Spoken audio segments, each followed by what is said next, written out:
It is a story decades in the making. They call themselves the Aryan nation. Desperate. A mob of supporters. The most sacred symbol of and excellence. How to heal the hate. Within a year. And of course, after asking how do we heal the hate, they never address any of the hate of the left. It's all pointed at the right. I'm gonna disable the animated background just because maybe that'll help out. I doubt it'll help out much, but whatever. The series, they make a big show of like, oh, we're just trying to understand the right. We're just trying to understand where they're coming from.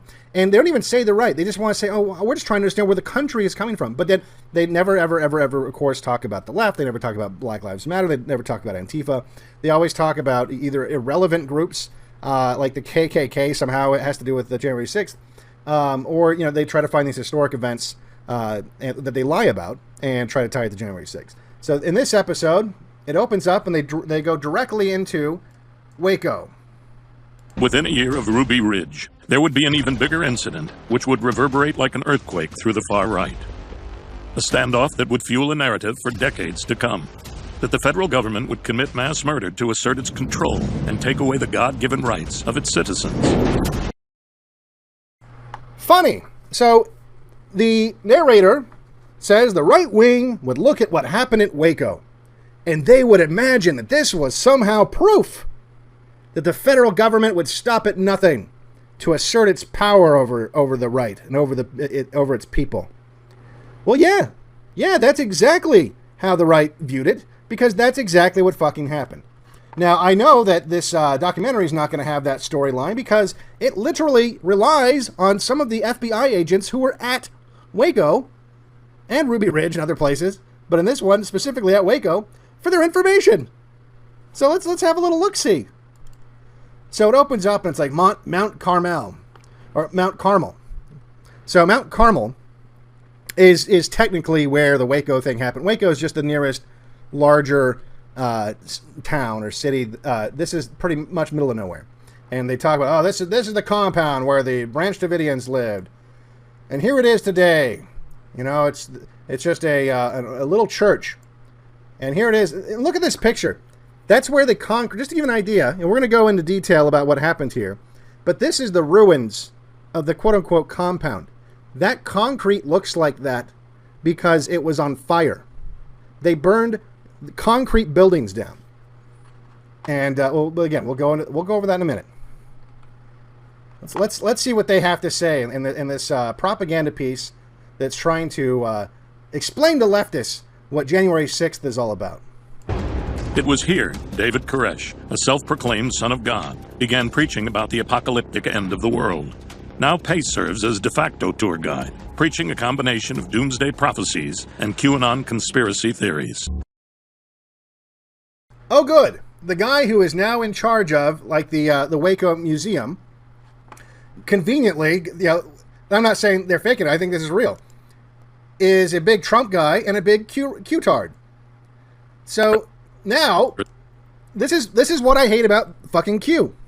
It poisons everything. It's now poisoning Waco. So they get exactly what they want. They're getting exactly what they want.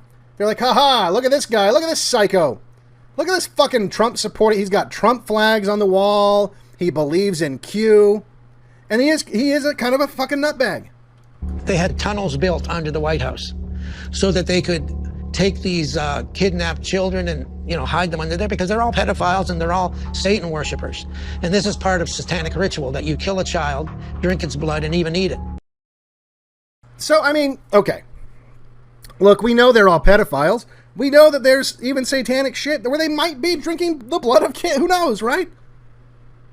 Who knows? But the tunnels under Tom Hanks bullshit, the Q bullshit, has made all of this stuff look crazy. He looks crazy.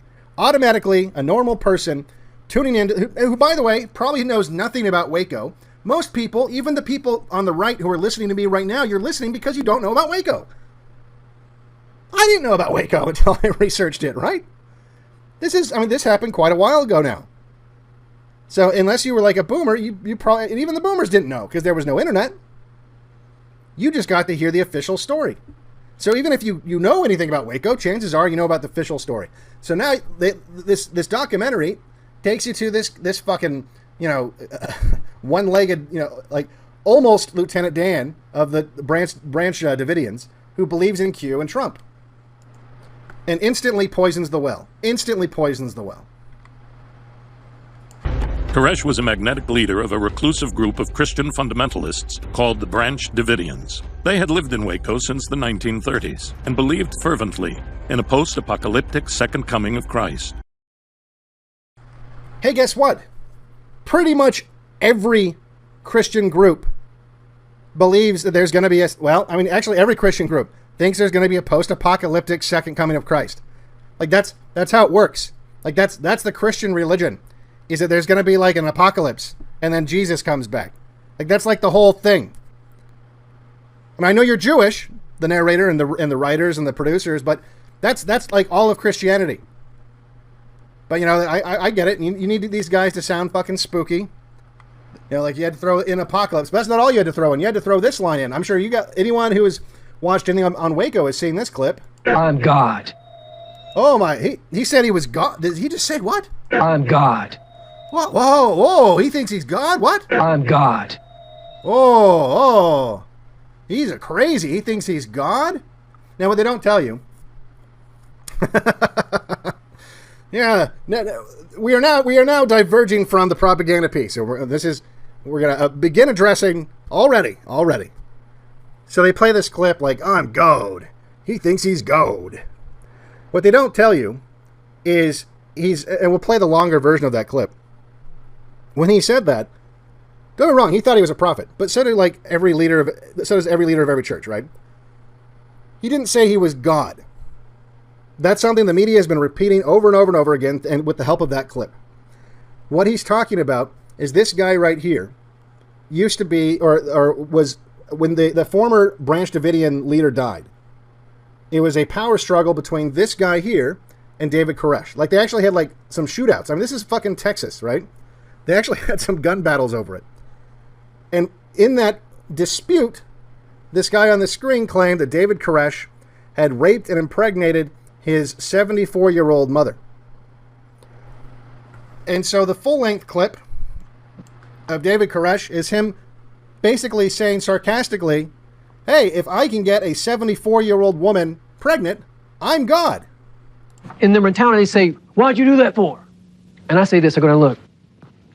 If I came here 24 years old, 25 years old, if I took a 70-year-old woman and got her pregnant, you better watch out.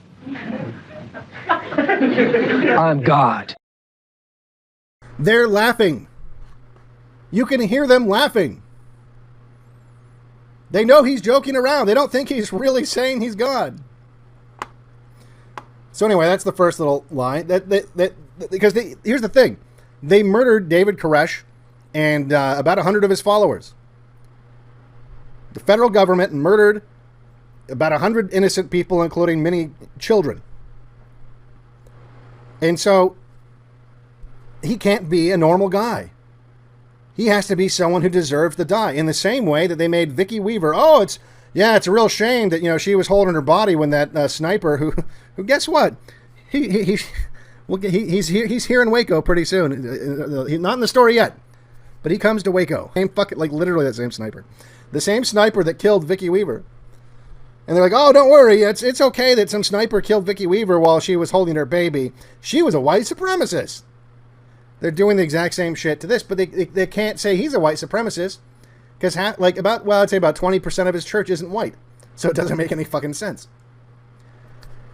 So then they started spreading this stuff. This series of articles about David Koresh, raping all the underage girls and forcing, all the wives of all the men there to fuck him and stuff like that. This series of articles came out literally a day before the ATF raided their compound. A day before the ATF raided their compound. Now, the ATF would say, oh, we didn't coordinate that at all. We in fact, we moved it up after that article came out, that's when we knew we had to raid them, except for, if you look at a copy of the search warrant, it expires the day that they attempted to serve it. So they couldn't have moved it up, because it would have been, it had to be that day, or it would have expired. So they clearly worked with media, and that'll continue, to try to paint this picture of this evil, psycho that needed to be taken down. And the reason why they were doing that is because of Ruby Ridge, because of all these other incidents that have been happening, and because right-wing groups were starting to put their heads together and be like, this shit is getting bad.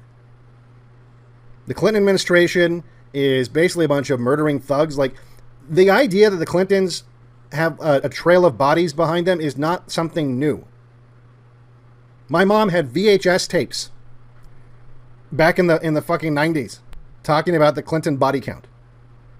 People out there knew that they were basically criminals and thugs, and that the country was going straight to hell. And they were joining militias. This is before the Brady Bill stuff. Well, I mean, I don't think this part is, but that's why they passed the Brady. That's why they got rid of automatic weapons. That was all part of the crackdown on right-wing, militarized right-wing resistance to what was happening to our country. And they needed to make a big example. They needed to do a big play. Like literally a play, like a school play. Like a puppet show. They had to put it on a show for the whole country. Look at this, these crazy right-wingers that like to live out by themselves in these compounds with guns. Good thing the hero ATF can show up and stop them from raping all those girls, right? That's what was supposed to happen. Turns out, though, the sheriff had gone out there and investigated all these claims. These allegations had already been investigated twice and found to be baseless.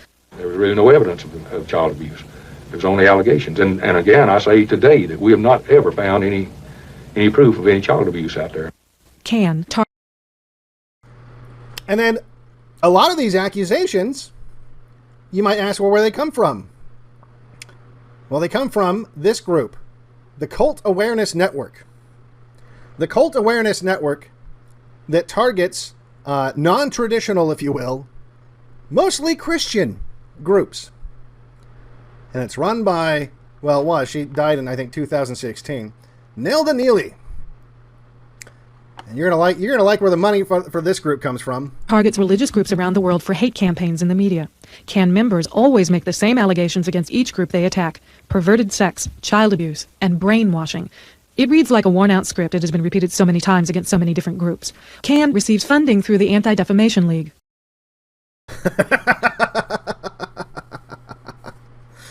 Womp, womp, womp. So, yeah, the ADL would fund this group to harass Christian groups by calling them cults. It's kind of weird. I started looking into her background, and this little weird nugget came up. On jfk.org, this is her. It had an entry, but it didn't go into any detail about this, and I couldn't find anything more. It just says, that's her husband, Bill. Bill and Nelda Neely, politically active conservatives. The Neelys were acquainted with members of the Dallas Russian community and met Marina Oswald prior to the Kennedy assassination. What? Prior to the Kennedy assassination? And she's friends with the Russian community out there? I wonder if it's the Russian community that came to America around the turn of the century. I wonder if it is. I don't know. I couldn't find it. I just saw that and was like, what the fuck? Speaking of people whose family came here around the actually I don't know when Schumer's family came here. There's a high probability that's when his came. Don't worry, Schumer is convinced. He is convinced that David Koresh was. By the way, you're going to see this over and over and over again tonight. It's the same goddamn people. It's not the same kinds of people. It's literally the same motherfuckers. It's the same fuckers that have never had any accountability decade after fucking decade. Nothing ever. This is what happens. You want to know why we're at where we're at today? How did it get so bad? I don't know. Because no one did dick back in the fucking 80s. No one did dick back in the fucking 90s. No one put any of these motherfuckers in handcuffs ever. So they're still there. They're not going to quit. You ever have an employee that's super shitty at his job and just slacks off, ever have him just quit voluntarily? No. You know, why would he? He's got the easiest fucking job. Same motherfuckers. Same motherfuckers. You doubt that? Yes. Do you doubt that, Mr. Yes, Zimmerman? sir. Okay. He's Schumer's saying what? You doubt that he was raping kids? And the Branch Davidian lawyer. This is after everything happened. We're gonna go through the timeline, but just I'm setting it up for you. I'm showing you like what you've heard about these people and who they really were. And they're saying, yeah, we doubt it. Okay. Do you know why? Yeah, you can tell me why. That we didn't learn of that the first time when she testified for this hearing. She's made that kind of claim has been made for some time. Her own mother didn't believe that. Her own grandmother didn't believe that. Right. There's been doubts about prior contradictory statements that she's made in the past. Now, it may be 100% true. Just it may be reclaiming 100% my time true. because my time is up. In my judgment, in many ways, these witnesses are trying to simply deny things that just about everybody else accepts as fact about David Koresh. And I'd like We worked on that for a couple of years. In fact, we had the Department of Human Services go out and interview some of the kids and whatever they could do. I had people go out with them to interview. To this day, we don't have a case that we can make against Vernon Howell or anyone for child abuse. Even though the news media here and other people kept saying this is what happened. A man from Australia said this is what happened. But we can never get them to give us anything more than just, we know that's what happened. You have to have proof. You have to have proof. Well, it's funny. So now we go back to the January 6th propaganda piece, and they bring in Joanne Vega, a Waco survivor. Well, she was there, right? She has to have the inside scoop. And oh, does she ever? She talks about how there was a darkness.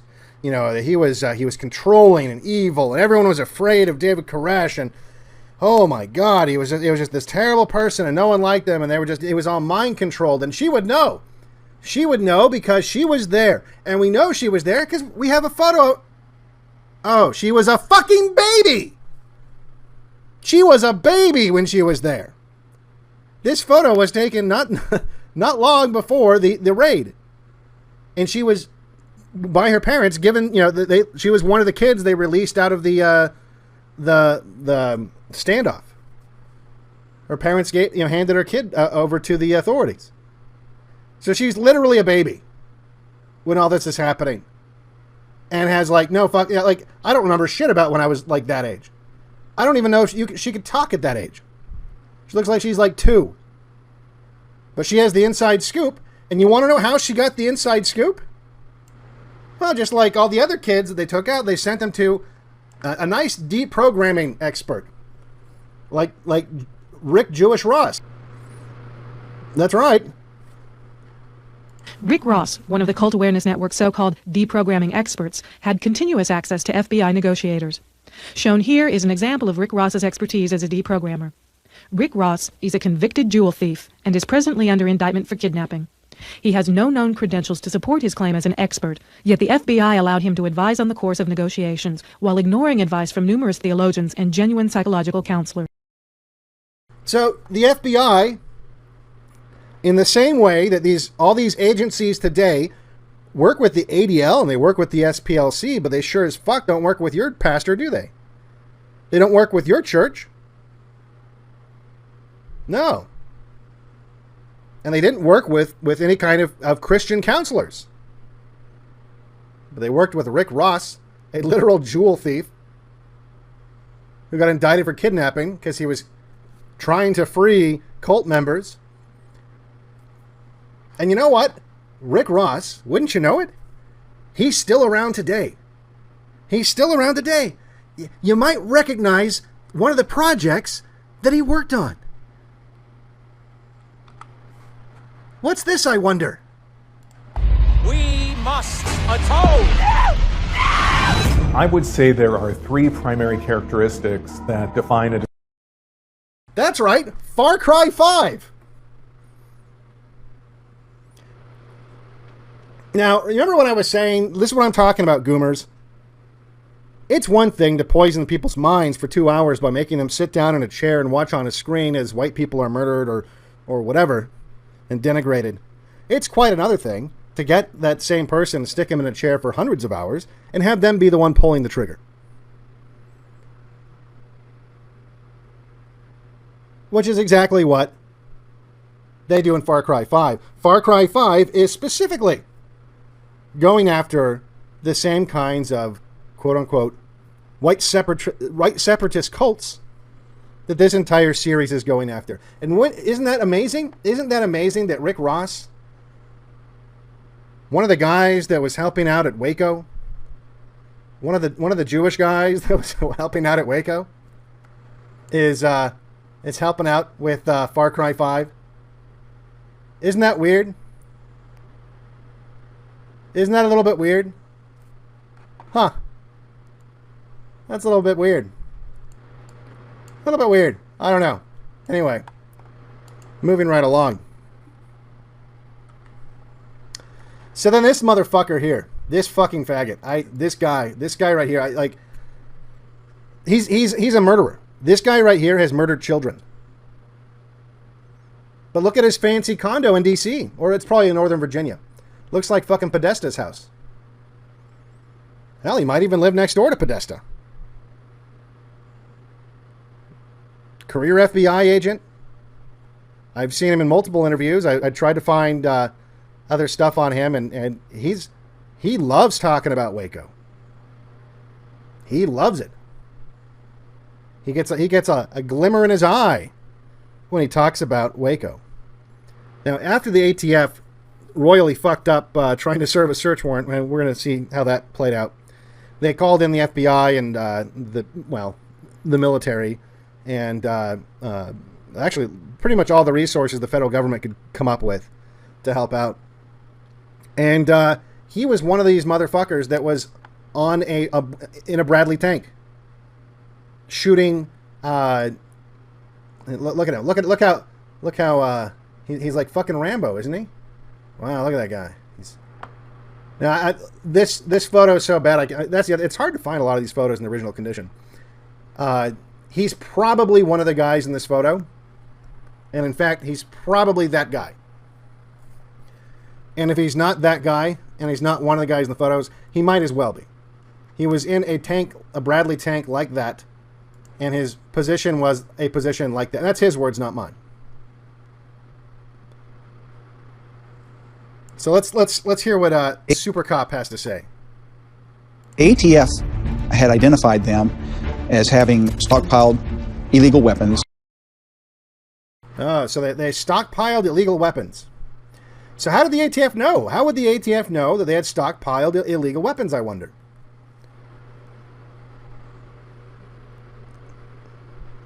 Well, what they did was they had a undercover agent try to infiltrate the Branch Davidians by moving in across the street and pretending to want to hang out with them and go to their barbecues and stuff like that.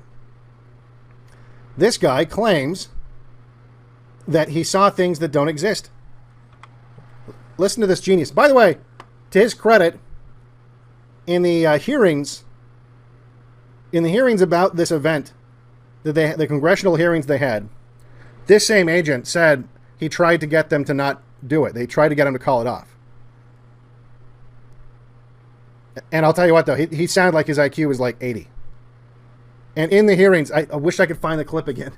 They literally made the comment that the head of the ATF made a comment that I don't remember how it was phrased, but he said the word diversity. The guy was Mexican, and he said that they were trying to increase the diversity in the department, and that he was part of that. So he was literally a diversity hire.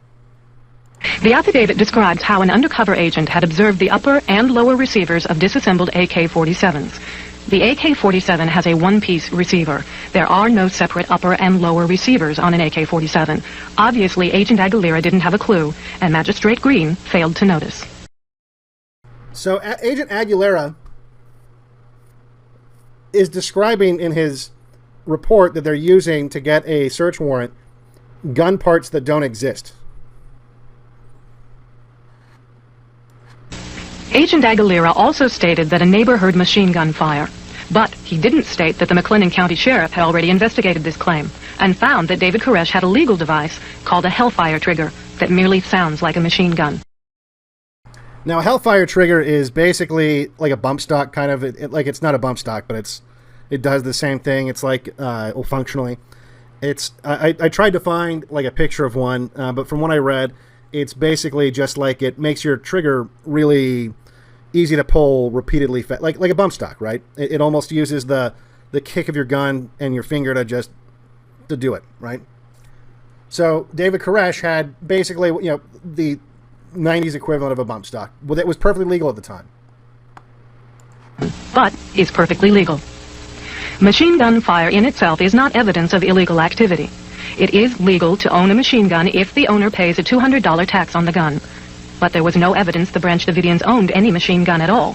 So, bottom line, the raid on February 28, 1993 was launched because the ATF merely suspected that the Branch Davidians might have a machine gun that they had failed to pay a $200 tax on. So to be clear,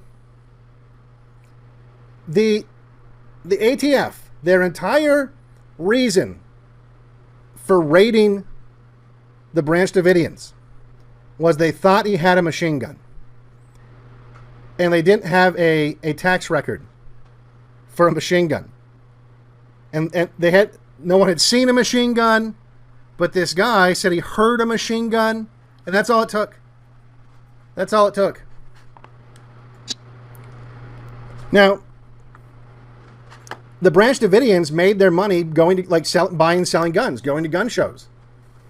That was part of it. So they had guns. They had lots of guns. That was part of how they made money. He began studying armaments and buying and selling guns. He pretty quickly found out there's a lot of money to be made at gun shows, and he and other people started going to gun shows. And they bought and sold. We now say, or the press now says, and most people say, they stockpile weapons. All gun dealers stockpile weapons. All gun shops stockpile weapons. We call those stockpiles an inventory. How can one use firearms as an investment? Guns that he was buying would go up in value, no question. Okay. And do you know other people who do that? Yes, sir. It's not uncommon by itself, is it? Not by far. So he's legally buying and selling guns. And the ATF has no evidence that anything illegal is going on. When they tried to get the search warrant, they included stuff about he's raping kids and stuff like that, even though the ATF has nothing to do with that. Even if they thought that, the ATF doesn't have any jurisdiction over that. The ATF stands for Alcohol, Tobacco, and Firearms. It's not alcohol, tobacco, firearms, and child protective services. It's very limited, the scope. So they were just trying to throw more stuff in there because they had nothing. And it didn't matter. They knew they had nothing. They knew this was a play. This was a puppet show they were putting on for the country. They invited news trucks to go with, so you can understand. They packed in tons of agents in the back of horse I'm sure even if you don't live in a rural area, you know what a horse trailer is, right? You had a bunch of guys hiding in the back of horse trailers with machine guns.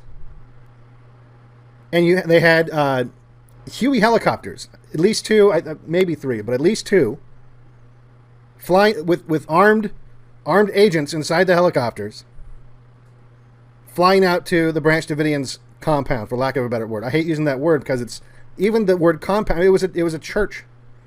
I guess it was a compound in the same way that the Kennedys have a compound that they live on. But it wasn't like a compound with walls and razor ribbon and landmines and shit like that around it. It was a church with a gymnasium and a daycare center. It was just a place that they lived with a church. That they'd been there since the 1930s.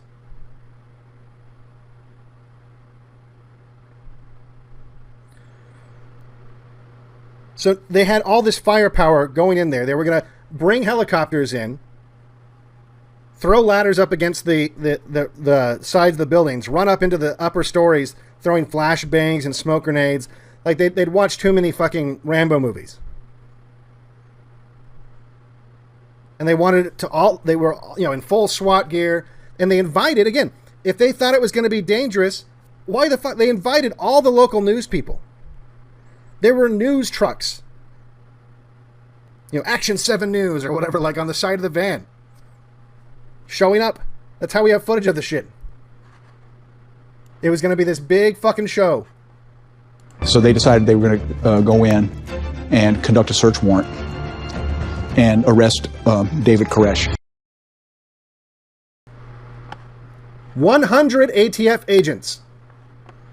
100 ATF agents surrounded the compound.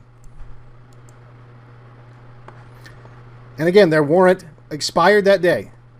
They had coordinated it with the media.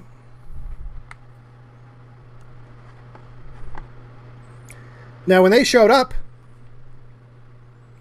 David Koresh knew they were outside, but also knew that he had kids on the inside, and saw like 100 ATF agents surrounding his house and shit. He'd already known that the ATF wanted to talk to him because a month prior, the ATF had gone to a gun store where he had purchased a lot of his guns. And they had talked to the gun store owner and said, "What's with this guy buying all these guns?" And he said, "Oh, that's not a big deal. That's what he does. Here, I'm going to call him." And they're, "Oh, don't call him." He's like, "Too late, I called him. Oh, look, here, I got him on the phone right here. Talk to him." "Hey, David, there's ATF guys here. They want to know why you have all these guns." And he said, "Yeah, tell them to come on out. I'll talk to them right now if they want." And the ATF agents declined and left.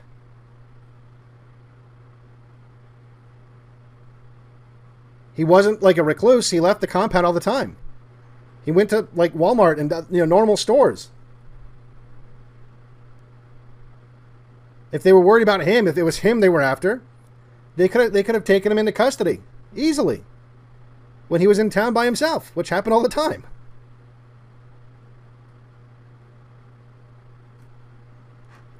But to give you an idea of how this went down, David Koresh opens the door. He sees all the agents geared up to the fucking gills and says, "Whoa, whoa, whoa, hold on. I got kids here." And they open fire. They shoot, they hit him. They hit a couple people on the inside. He runs back into the building and closes the door. A firefight ensues. The Branch Davidians are so fucking confused as to what the hell is going on. They literally call 911. They call 911 and say, "What's going on? Our place is surrounded by people shooting into here. They're killing kids. They're circling overhead in helicopters, shooting down on us." 911, what's your emergency? There are 75 men around our building. Okay, just a moment. In the tape recordings of these conversations, we can hear the fear and distress of Wayne Martin as he says, "Yeah, tell them there are children and women in here and to call it off." Brad Branch, a Davidian who was also interviewed by phone, described it this way. When they jumped out, David opened the door and put his hand out and said, "Now hold on, we have women and children in here." And bullets started hitting the door and all through the foyer, and that's when we slammed the door. They started firing at me, and so what happened was that I fell back in the door and the bullets started coming through the door, and so then what happened was some of the young men and stuff started firing on them. And I was already hollering. I was saying, "Go away." I was hollering, "Go away. There's women and children here. Let's talk." Now here's the craziest part out of everything. Them firing back on the ATF agents under those circumstances, under Texas law, is actually legal. That's right. Texas Penal Code, Subchapter C, Article 9.31, self-defense. The use of force to resist an arrest or search is justified if, before the actor offers any resistance, the peace officer uses or attempts to use greater force than necessary to make the arrest or search, and when and to the degree the actor reasonably believes the force is immediately necessary to protect himself against the peace officer's use of or attempted use of greater force than necessary.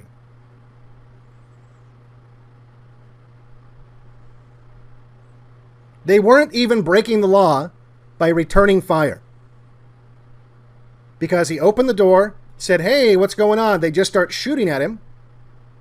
Meanwhile, you've got agents throwing ladders up against the side of the building, running up the side of the building. You have helicopters circling overhead, shooting into the building. You're now legally, in Texas, you're legally able to shoot back. I went running down the hall and found Perry Jones laying in the hall. screaming that he'd been shot. Perry Jones was in his 60s. He was unarmed, as was David Koresh.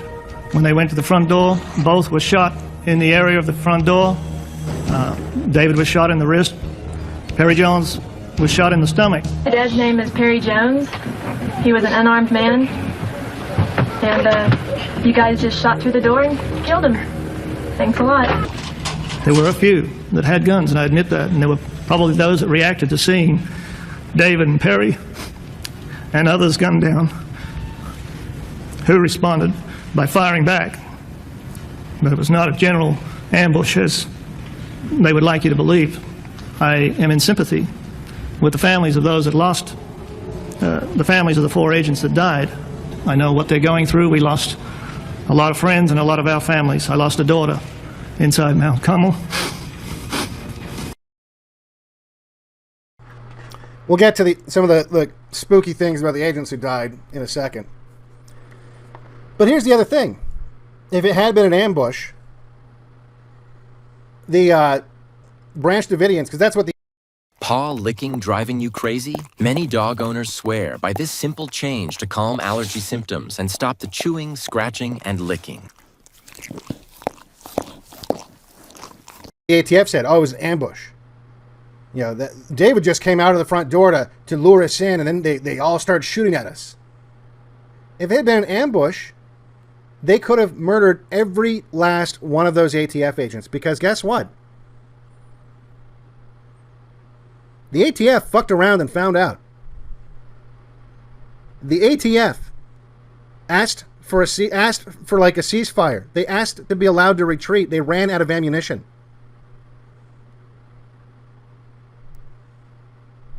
They asked the Branch Davidians to please stop shooting them and to let them leave. And the Branch Davidians let them leave. But not before a lot of fucked up shit happened. Indians frequently refer to the helicopters firing in on them from overhead, and they are clearly terrified of them. Another chopper with more of them. What?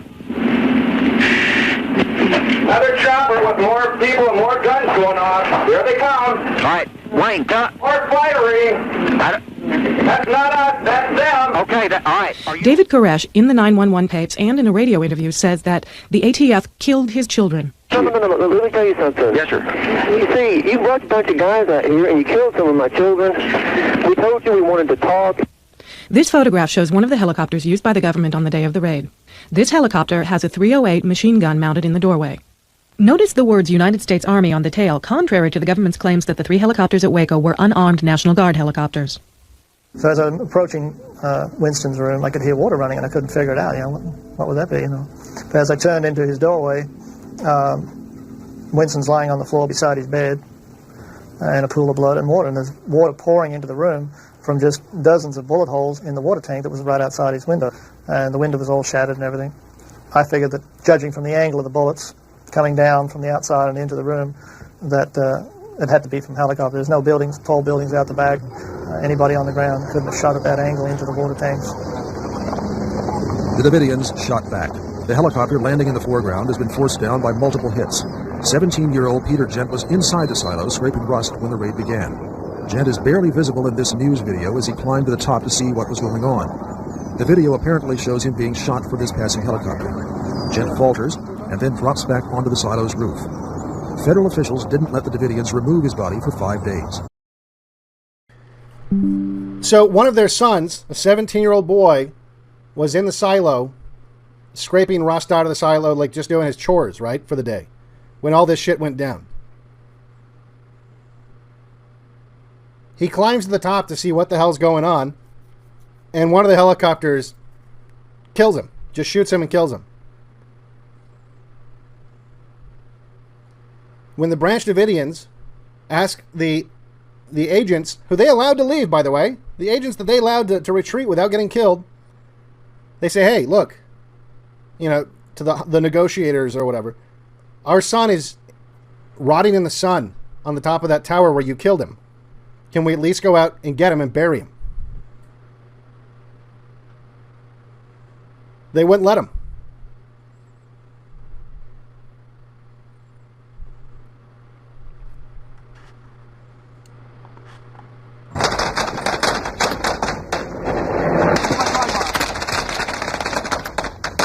Okay, what's that?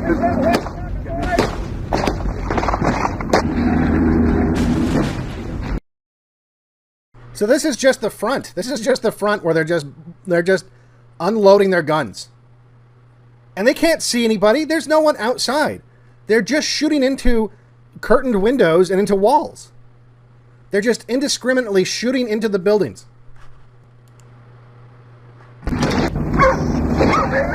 Oh, and those dogs, they killed, that's one of the first things they did, because that's what they always do.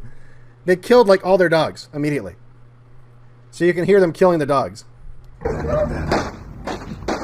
This was an unreasonable search done in an unreasonable manner with excessive force. Law enforcement.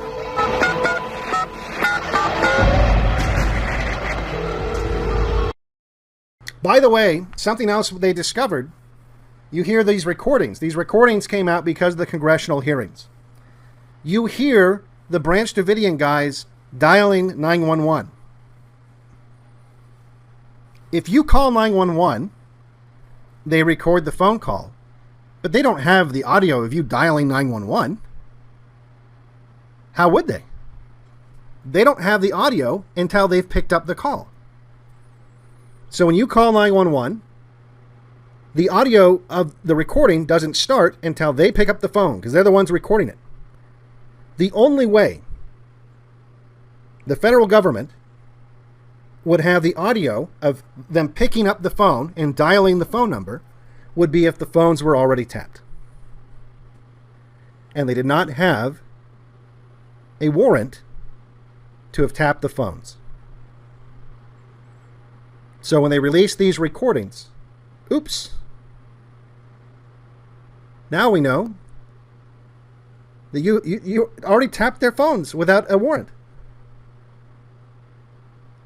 Once again, people are like, how did we get to this? It was already like this. You didn't make them pay for it back then. You're not making them pay for it now. Of course it's going to go on forever. But anyway, nice little detail there I thought I'd point out. Yeah, the 75 men around our building are shooting at us in Mount Carmel. Mount Carmel? Yeah, tell them the children and women in here to call it off. I hear gunfire. Who is it? Wayne! Wayne! Tell me what's happening, Wayne. We got women and children in danger! Wayne! I'm under fire! I'm under call out! What? I'm under pull back! I have a right to defend myself! Let's start firing first! First 15, 20 minutes, it was get the job done, shoot the video. And then when you see people getting shot, and you can hear people screaming and the bullets hitting.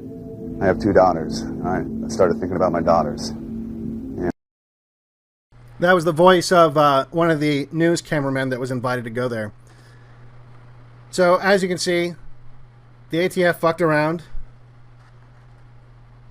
and they found out.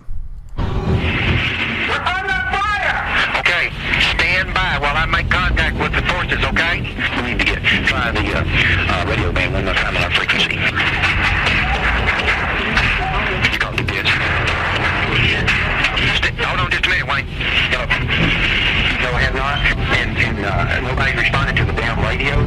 They want everybody to back off and talk. I'm trying to get what radio frequency. They told me the radio land. We're not getting a response. I can't believe this.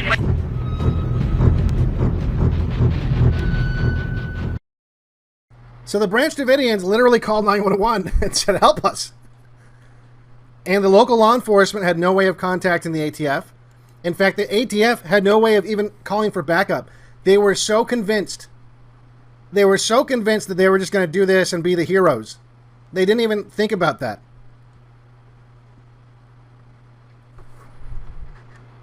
after about approximately 2 hours, we heard that there was a truce.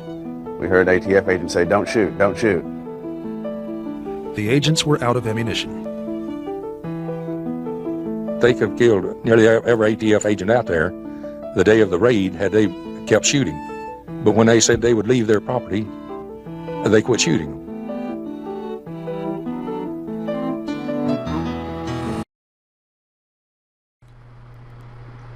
Well, in retrospect, maybe that wasn't the right decision. as you will see. So the ATF literally ran out of ammo, was pinned down. The Branch Davidians could have wiped them out. They could have wiped out every last fucking one of them. But instead, they let them go. And that sheriff is like fucking pissed about all this. Good job. David Koresh says they fired on us first, but like I say, they were scared.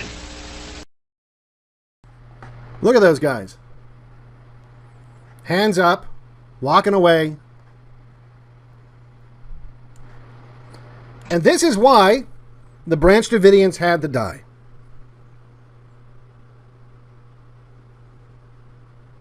You don't embarrass the meat-headed faggots that decide to grow up to be mall cops for the ruling class. You don't embarrass that personality type.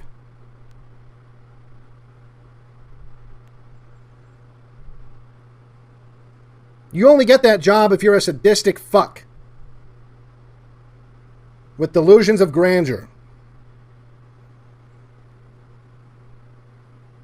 You only get that job if you're the bully.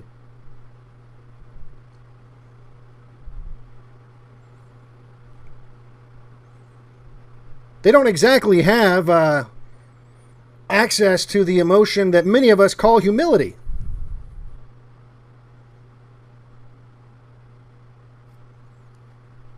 And that's why they all had to die. That's simple as that. Simple as that. And by the way, the funny thing is, notice how I haven't gone back to that documentary about January 6th. That's because they leave all of this out. All of this. All of this is left out.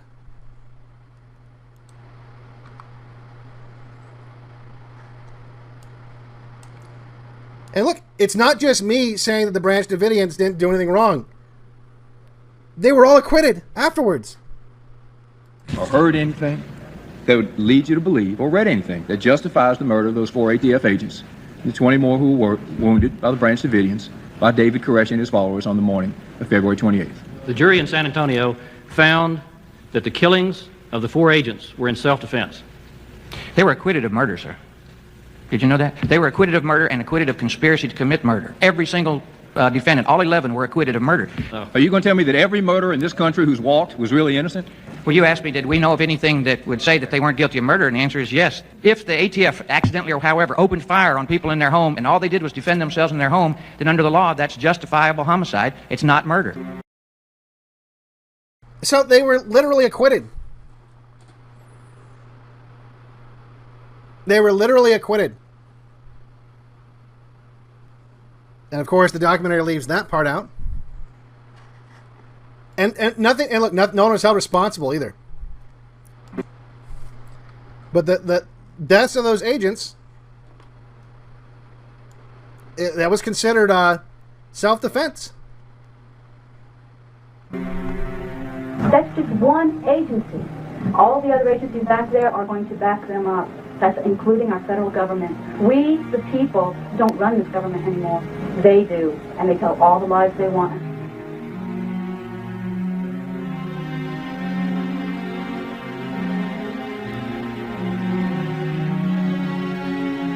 Those that are trying to do their best are trying to do their job. They have a family back home too. But they don't. We're almost. So yeah. Again, they fucked around and found out. So now we go back to the Healing Hate documentary. Now they passed over all that stuff, like all of that, unimportant information. Let's see. Meanwhile, what is the normie learning about Waco? For almost 3 hours, a firefight raged. When the smoke cleared, there were multiple casualties inside and outside of the compound. Once I got there, then they briefed us on what was going on. He's got 4. That's it. Like, that's how they explained all that stuff we just went over. There was multiple casualties inside and out. That was it. That was the whole explanation. Let's see it again. Let's see it again. This is what the normies are getting. For almost 3 hours, a firefight raged. When the smoke cleared, there were... A firefight raged. What does that even mean? What does it even mean? They don't say, like, why it raged. Who started it? No, it just happened. A firefight raged. Were multiple casualties inside and outside of the compound. Once I got there, then they briefed us on what was going on. He's got 4. Now faggot Super Cop shows up. You'll really hate him by the end of this, I promise. So let's see. So he's now talking about how he's getting called in with a bunch of other people now that the ATF just completely embarrassed themselves in front of a lot of cameras. 4 ATF special agents who have been killed. They have shown their willingness to kill federal agents. They've shown their willingness to resist at all costs. They're believed to have not only automatic weapons, but also explosive devices, booby traps. Once again, just like Ruby Ridge, we're setting the perimeter and trying to bring this thing under some sense of control. See, he was just trying to bring it under control. Someone asked, is he the same bitch from last week? He is the same bitch. He's the same bitch that's in this entire series. This series is they're only interviewing like deep state agents, for real deep state agents, like lifelong deep state agents, and SPLC employees or associates. Like it's literally this propaganda piece couldn't get more deep statey. It just couldn't. Like it's amazing how they only have deep state people in this. There's not even like a pretend opposing voice. Not even once. It's 1,000% the deep state view of what's going on all the time. Now, here's a funny thing. And look, we're not going to, there's just too many rabbit holes, right? That we're not going to go down all of them. But 3 of the 4 agents that were killed worked as Bill Clinton's security detail when he was running for president. And all 3 were examined by their bodies were examined by private physicians, not like official government for some reason. I don't know why, for reasons. And all 3 died of extremely similar wounds. Like execution-style murder kind of wounds. Like gun to the temple, through your head wounds. Just so you know. Just throwing that out there. It might, who knows, it might just be a coincidence. I don't have time. I don't have time for this because it's like we don't even need this to be weird. I mean that part, it's weird, but we don't even need that part for this to be fucked up. All right, it's just an added layer of fucked up. This has been painful for us. Come on. Listen, Jim. There's nothing that hurts me more than being called a cult leader, all right? If I'm wrong, people like me don't deserve to live, okay? Listen. You understand me, Jim? If you let the people think, they're all scared around here now. Don't burn our building down.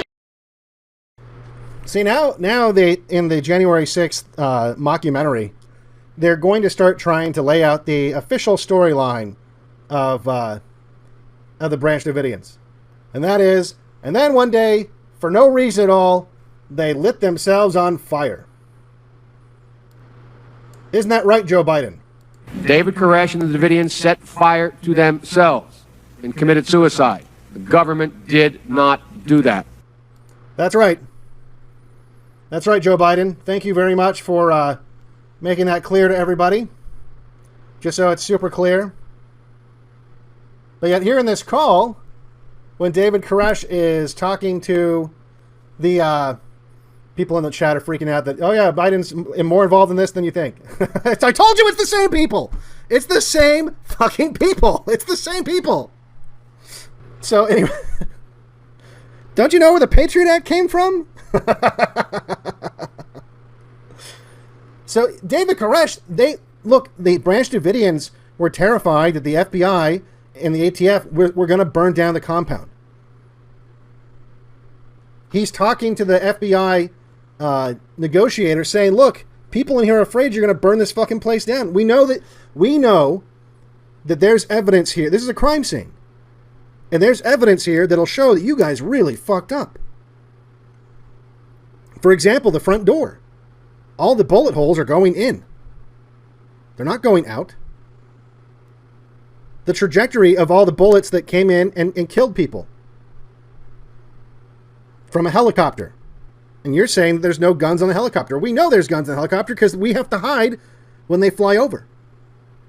We've had to watch as the helicopters have murdered our friends and family in front of us.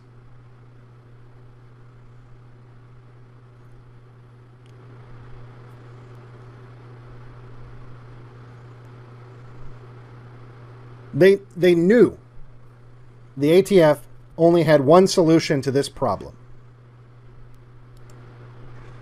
No, we won't do that. Don't shoot us all up. We've got to have that time. Set the record straight, and that is that there was no guns on those helicopters. There was See, and that's the other thing. They knew these tapes were going to, at some point, be reviewed by someone. So the negotiators like, well, before we have to make sure we get it straight. There were never guns on those helicopters. set the record straight, and that is that there was no guns on those helicopters. There was National Guard officers on those helicopters. There was no guns on those helicopters. That's a lie. That is a lie. He's a damn liar. Did you hear that? I know what he said, but it's not true. He wants to talk to you now. Okay. Now, Jim, you're a damn liar. Now, let's get real. David? You listen to me. You're sitting there and telling me that there were no guns on that helicopter? I said they didn't shoot. There's no guns shot. You are a damn liar. Oh, you're wrong, David. You are a liar. Okay. Well, just calm down. And, let me tell you something. That may be what you might want the media to believe. But there's other people that fall, too. Now, tell me, Jim, again. You're honestly going to say those helicopters didn't fire on any of us? David? I'm here. Yeah, what I'm saying is that those helicopters did not have mounted guns, okay? I'm not disputing the fact that there might have been fire from the helicopters. What I'm telling you... Oh, all of a sudden, slimy motherfuckers like, I was just saying that, there wasn't no mounted guns, which is also a lie, but, Is there was no mounted guns, outside mounted guns on those helicopters. I agree with you on that. All right, and that's the only thing I'm saying. Now, the agents on the helicopters had guns. I agree with you on that. You understand what I'm saying? Well, no, what the dispute was over, I believe, Jim, is that you said that they didn't fire on us from the helicopter. Well, what I mean is a mounted gun. Yeah, but beside the point, what they did have was machine guns. According to the agents. So they were getting shot at by these machine guns, and again, so here's the fucked up thing. So they had all these news crews there, and we've watched some of the footage that the news crews had shot.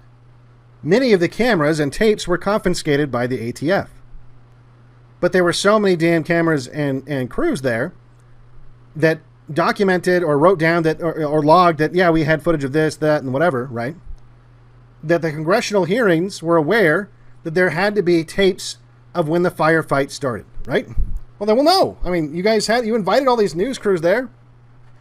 Let's find these tapes and see who shot first. See, there were 3 or 4 video cameras pointing at the front door. Could tell you everything that happened at the front door of that building that day. They claim they can't find a single one of them. Every one of those videotapes vanished. In addition to the missing videotape, the ATF's on-scene activity logs also disappeared. I'm sorry, sir. You mentioned that notes were torn out of the surveillance log. I was just wondering, how does that happen? I don't know, sir. I don't know. They just somehow all of our records of what what was going on there, it all just disappeared. Oops. Just like the Epstein footage, it's all gone. And again, the reason it keeps happening because nothing happens to them. Nothing happened. Who went to jail because the tapes were missing? Nobody. Who went to jail because the Epstein tapes were missing? Nobody. Nothing happens.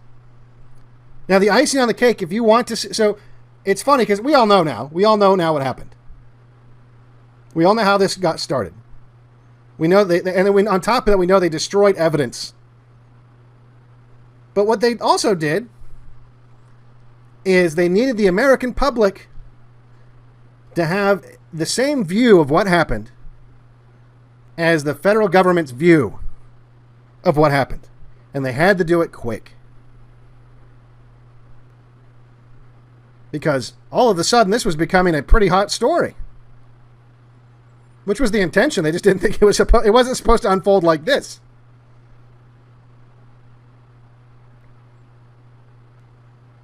So what they did, they just followed their manual. This is from their psychological operations manual. Motion pictures. Most children and a high percentage of adults accept without questions, presumably factual information presented in films. I've spent years explaining this simple fact to people. That almost all children and most adults, unfortunately, if they watch a movie on something that's based on a true story, they think they got the real story. They think it's like they watched it happen. And even if it's complete fiction, they think they watched something that actually happened. Psychologically, it affects them the same way. So what do? They went to NBC and they said, make a TV movie quick that shows the Branch Davidians just immediately opening fire like psychos and killing a bunch of ATF agents, and they obliged. Within a week after Mount Carmel was burned to the ground, NBC television aired the government's official propaganda as a movie, showing Branch Davidians at all the windows with guns waiting for the ATF to arrive. Did you see that? This was the version that the American people believed. Look, ATF, they're just walking in, and just a line of people with machine guns just blows them away. What I thought was interesting, one of the guys that goes in, look, he's got a fire extinguisher. He's blowing a fire extinguisher around? What the fuck is that about? See, that doesn't make sense. But it makes sense psychologically. Because that clip lasts all of like a second. And in the back of your mind, people are thinking, oh, they're putting fires out. They're putting fire... Like, that makes no sense. That right there makes no sense. Oh, fire extinguisher. Nothing. And look at the Branch Davidians. They're literally dressed up like fucking Cobra from G.I. Joe or some shit. They're just like, or like the ninjas in Teenage Mutant Ninja Turtles. Just unloading.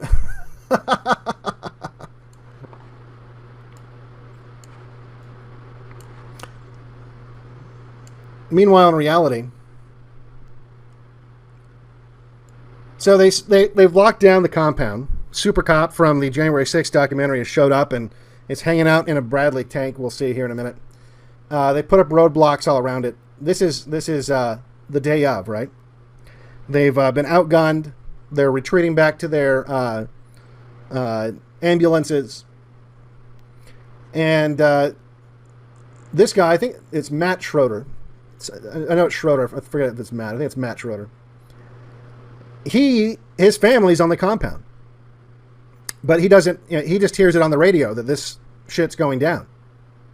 Which also, like, blows away. The ATF's like, oh, it was an ambush. They were expecting us. This guy wasn't. He was going to the store and heard on the radio. It was like, oh, shit. So he comes back to go back to be with his family. And we'll never know the true story of how he was killed. But he was shot in the back trying to get back into the compound. And to be on the safe side, the ATF, who was obviously really pissed off at this point, having been outgunned, double tapped him in the head to make sure that he was dead.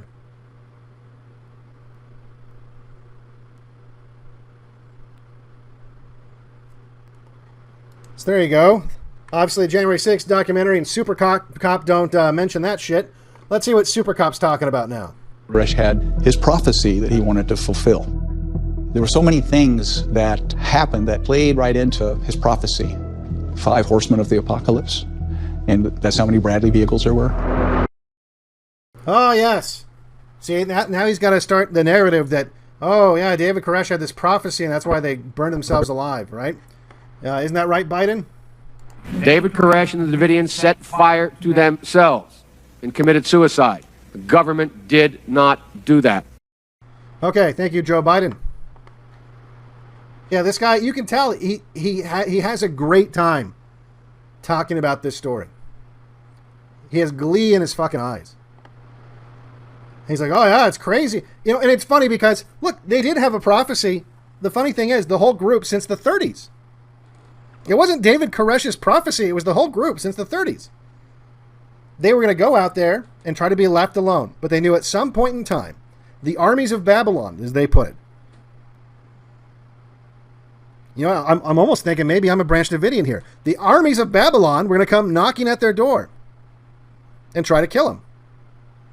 So it's not that they had some, oh, look, he had some crazy way of reframing things to fit it. You were fulfilling his prophecy. I almost think this, you know, the guy in the 30s or whatever that had that prophecy, he was onto something. You were the armies of Babylon, and you did knock on his door, and then you burned him in a fucking ball of fire. He didn't have to try that hard to make it fit. You did all that shit for him. While you're bragging about having Bradleys, they had Bradley fucking tanks and Huey helicopters. They had military equipment that they were using against American citizens, which, by the way, is illegal.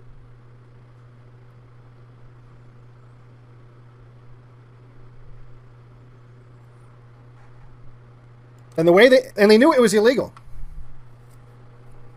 Because the only exception, and part of this is thanks to, I think, the Reagan administration, and they're like hard on for making sure the CIA were the only ones allowed to deal drugs in America.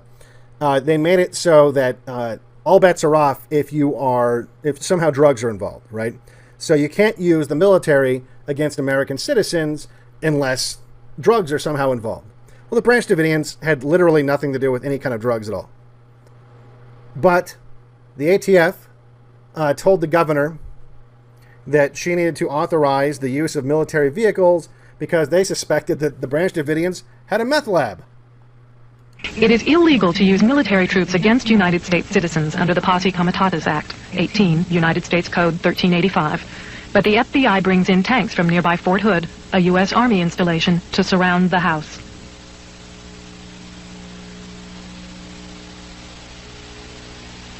National Guard troops and military equipment can be used in drug interdiction activities.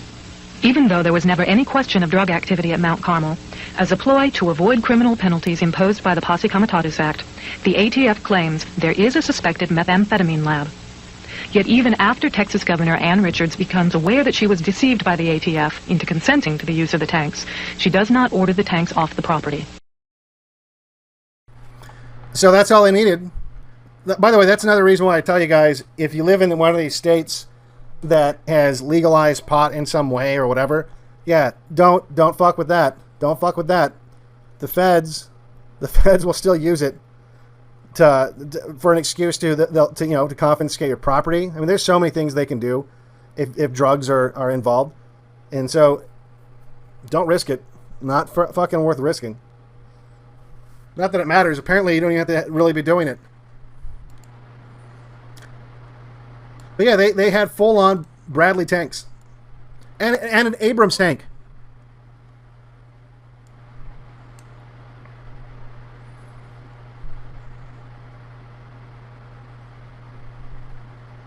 So they had full-on military vehicles brought to the Waco compound.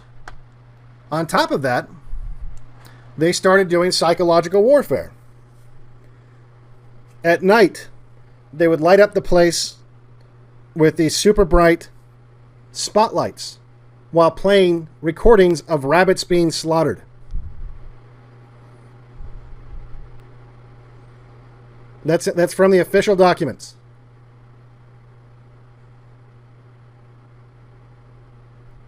And here's a recording of some of the actual shit they were doing here. Bright stadium lights keep the house lit up 24 hours a day as a loudspeaker blares sounds of rabbits being slaughtered, Tibetan monk chants, and Nancy Sinatra's song, "These Boots Are Made for Walkin'."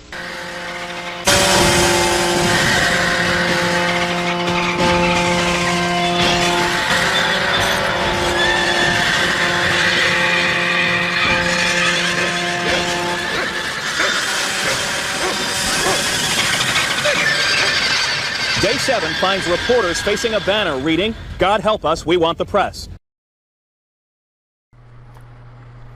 And so they put up a banner after getting psychologically tortured saying, "God help us, we want the press," thinking that somehow the press was going to help them out. Look how the press responded. Reporters respond with a statement of their own. God help us, we are the press! Oh ho ho! Look at those funny motherfuckers. God help us, we are the press! Ho ho! That's what I call doing your job, Deep State. And doing their job they were.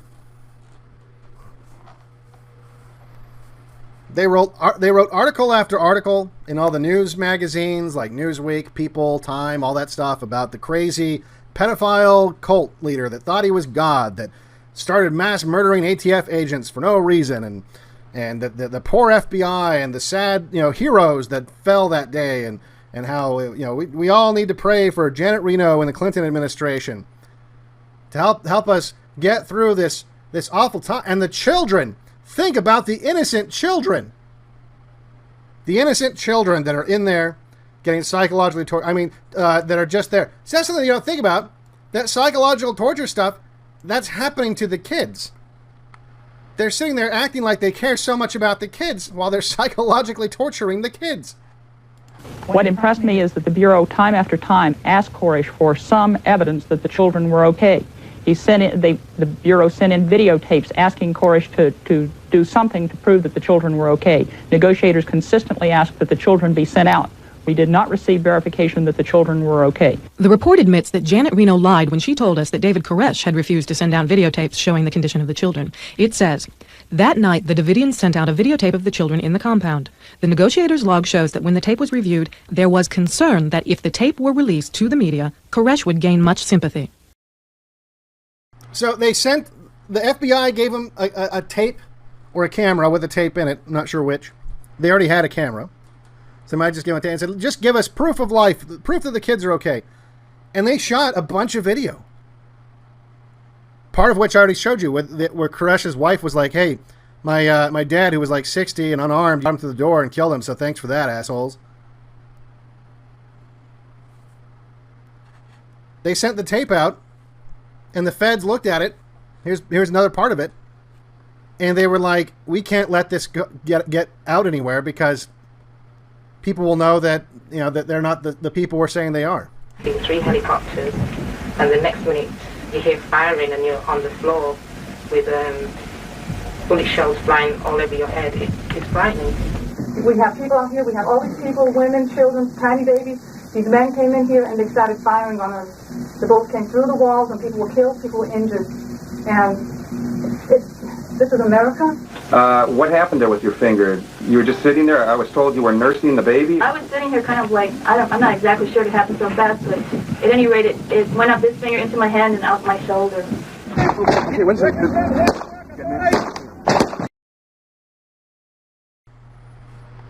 So they couldn't let that tape get out.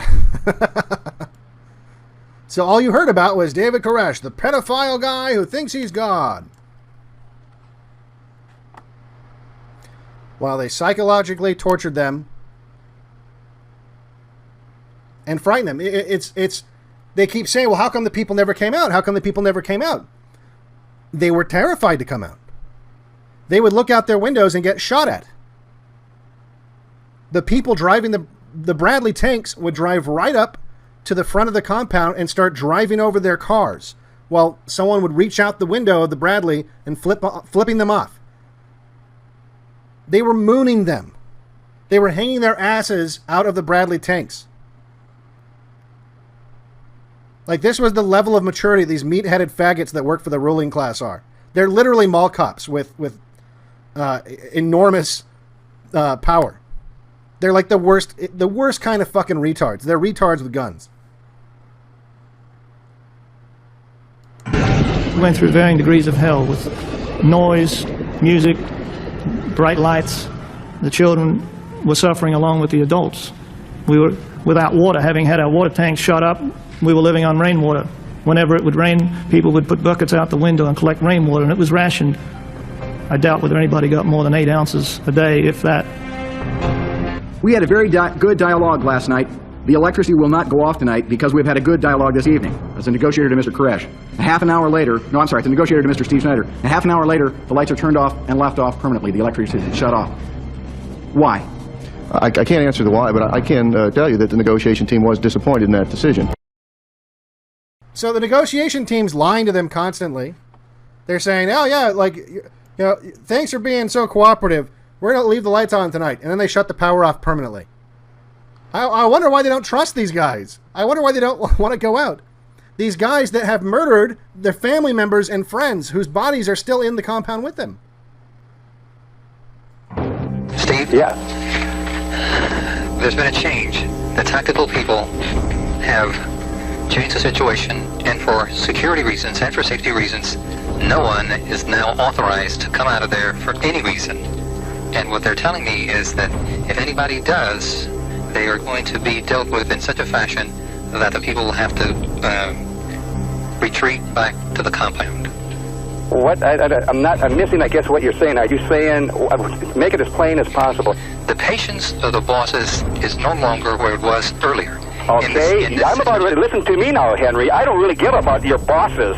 When you tell me one thing, or you tell us that is okay, and this Bradley comes up and says something contrary to what you are, you tell your bosses to get their butts together. Do you hear me?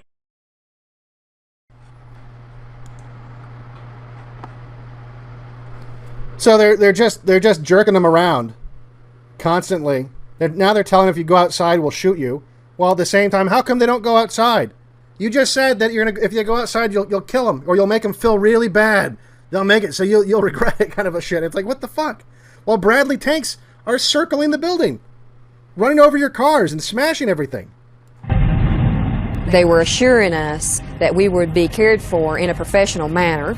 Then you turn around and you've got people that are flipping you the finger over top of the tanks. They're dropping their drawers and burying their butts. And these are the type of people that you're supposed to go out to. Would the FBI push David or the rest of us to the limit? Did they want to create an incident? Did they want us to come out, you know, crazy and start shooting so that they'd have an excuse to gun us down? We didn't know. And I think that guy hit the nail on the head. They were purposely fucking with them to try to agitate them and get them to start shooting. Because, like I said in the very beginning, those people, they were never going to get out alive. They embarrassed the ATF on camera. They were never going to get out alive after that. Not a fucking chance. The whole rest of it was just, how do we engineer this so that they die? One of the things they would do, they were, you know, this is the Branch Davidians. They went out and started burying one of the bodies, and so the tanks, because they knew where the body was, so there's one of the tanks just smashing over their cars right now. They said they drove, like right after they buried the body, the tank drove to where the body was buried and started driving over it over and over and over again. So there's the tanks just running over their cars. Let's reflect on this for a minute. Why were they there in the first instance? A good question. They were there to serve and execute an arrest and search warrant. They never said anything, not by a bullhorn, not by a knock at the door, not by any reason. Not by any reason. Even before they got, just by the time they got to the porch, is when David opened the door and poked his head out. What we want to do, and what we will do when the time is right, is we will process the crime scene there. You know that. We know that. That wouldn't be so bad. The biggest issue that I've raised with you, Dick, is not that you would be here even, or that the Texas Rangers, but I am adamant about this part that the ATF is playing.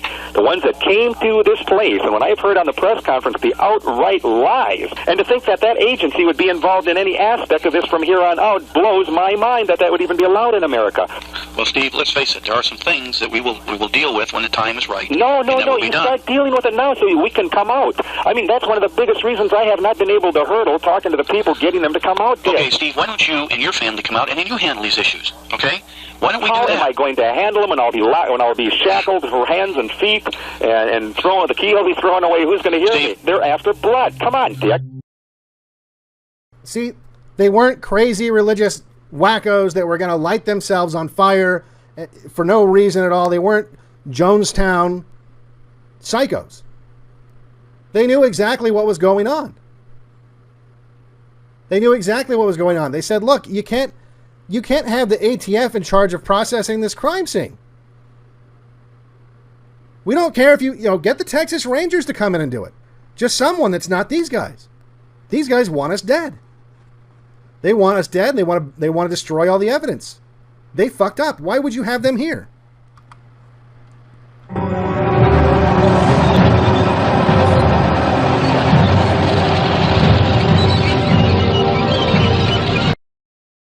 Super Cop that's from the January 6th documentary is definitely in one of these. That was his position. Shooting a fucking like a noob tube M40 full of well, like I said, he probably killed a bunch of kids. He's probably a mass murderer. Well, not probably. He's definitely, at the very least, accessory to mass murder.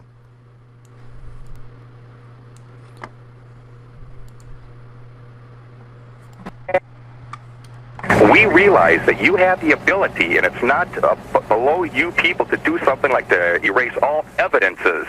Why do you have the press so far back? You can give me any kind of crap you want. I know, you know. The reason we're not talking to the press is you people have got to cover your butts from what you did, and that's what's going on here. Point the FBI. See, now you got to think of it. This guy's not having this conversation because of hoping that it'll be heard by other people later. He's having a conversation with the negotiator.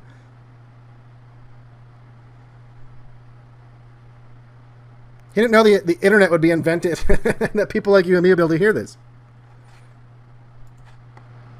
FBI asked them, do they have fire extinguishers? And Schneider sends someone to check and comes back with the report that there's only one fire extinguisher in the building. The FBI negotiator's response is, somebody ought to buy some fire insurance. Did you get that? They asked him, how many fire extinguishers do you guys have? And he says, we've got one in the building. And the FBI negotiator says, somebody better get some fire insurance.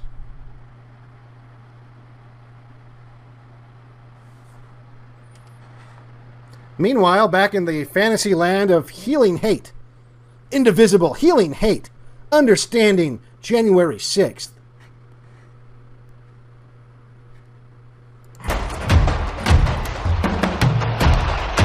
An approval was given for the FBI and the hostage rescue team to insert pepper gas. Okay, he already lied. He already lied because he knows how bad it is. But it's so official, like the official story, that it's like there's no possible way any responsible news outlet or documentary would let that slip. That they're going to insert pepper gas? No, they're going to insert CS gas. Okay?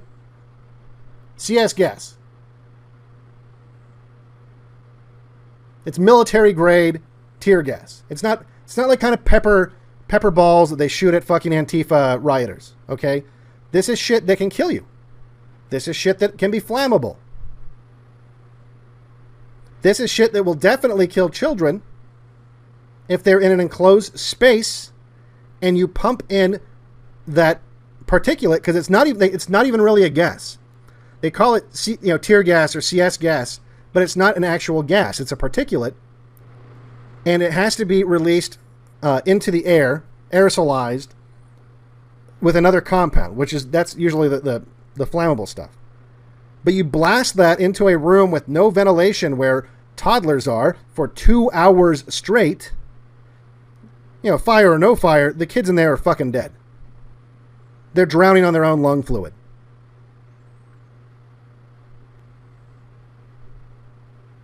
By this time in the raid, or the standoff, or whatever you want to call it, the FBI has already inserted fiber optic cameras all over the building. They claim that they're able to watch these people at all times and know where they are. So they know where the kids are.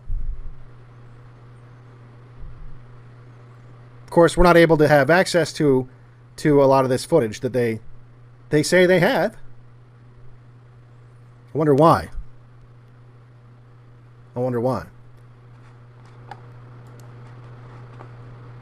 But Glowing Faggot here says, oh yeah, we were going to put pepper spray in there. That's just fucking pepper spray. FBI and the hostage rescue team to insert pepper gas into the building, hoping that the members of this organization would come out. We just wanted them to come out. That's all, guys. We definitely wouldn't shoot at them as they come out. That wouldn't happen at all, no. We definitely wouldn't set the place on fire and then shoot anyone that tried to leave. Definitely not. There's definitely not video evidence of that. Of course not. I was a grenadier in one of the Bradleys, and my job is with the M79 to fire the 40 millimeter gas rounds into the structure. They put blankets over the windows, so when So I said M40, I meant 40 millimeter M79. He's shooting the M79 with tear gas cartridges and flashbang cartridges into the windows of the building from a Bradley tank, while another tank with a giant boom on the front of it smashes the building down. It shoots CS gas into the building as it's smashing it down. And remember, this is to save the innocent children. This motherfucker right here. He's saving the kids, guys. Rounds I fired, if it hits a blanket, it's just going to fall to the ground. Of course, the Davidians immediately went in the tower with long weapons and opened fire. Oh, those Davidians. Look at this shit-eating grin on his face. He loves telling this story. Oh, and those dumb Davidians, they went in the tower and started shooting at us, but we were in the fucking tanks, so fuck them. With long weapons and open fire. So we moved up with the M88 Blade tanks that had a boom attached to them, and then a compressed tank with CS gas that they could spray in. You are under arrest. This standoff is over. How like Half-Life dystopian is that recording? You are under arrest. This standoff is over. Just imagine, these are the last moments of your life. For 51 days, which is how long the standoff lasted, you've been hiding out in your church after the ATF tried to murder you, and they've been starving you. They shut off your electricity. They shut off your water. You're having to drink rainwater that you're collecting in buckets out of the fucking window. You've seen a bunch of your friends get shot from helicopters. Bullets are coming through the walls. You don't know what's going to happen next. They're playing recordings of rabbits being slaughtered all night long while shining spotlights into the windows. All the while, you're in this place with 25 or so kids.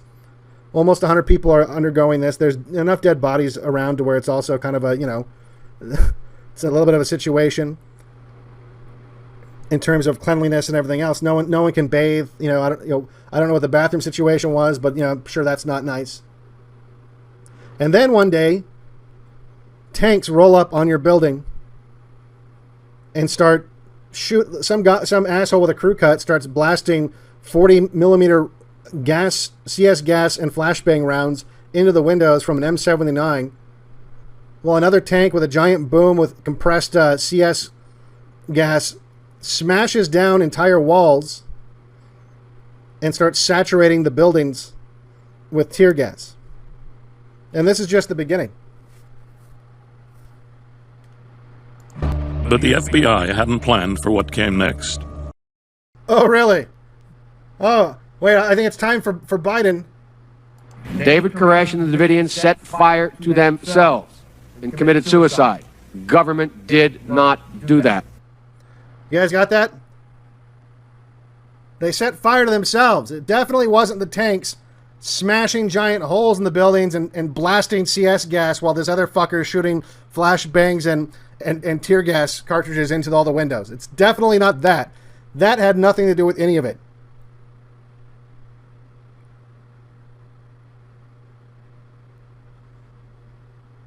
And someone in chat mentioned the FLIR stuff. Oh, we're getting to the FLIR stuff.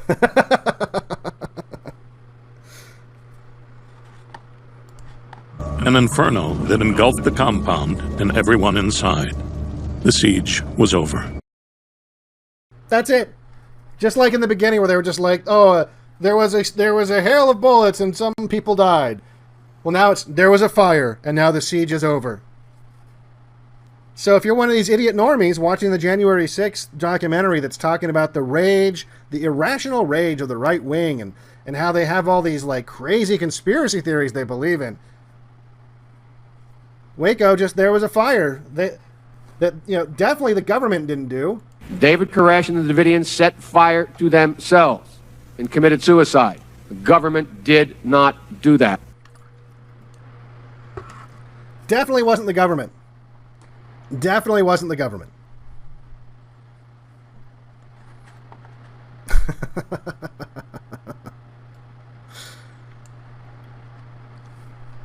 So this was CNN Live when they first, even CNN Live reported that it was the CS gas that started the fire.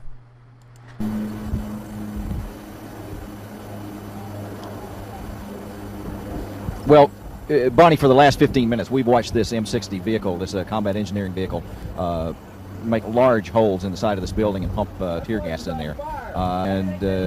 At times, as you well know, tear gas can be incendiary, and apparently this is what's happened. And it looks like now we have a very large-scale fire breaking out on what must be the south side, right near the front side of this building. These are some amazing pictures here. A fire has broken out, and let's just stay with this and watch it for a few minutes if we can.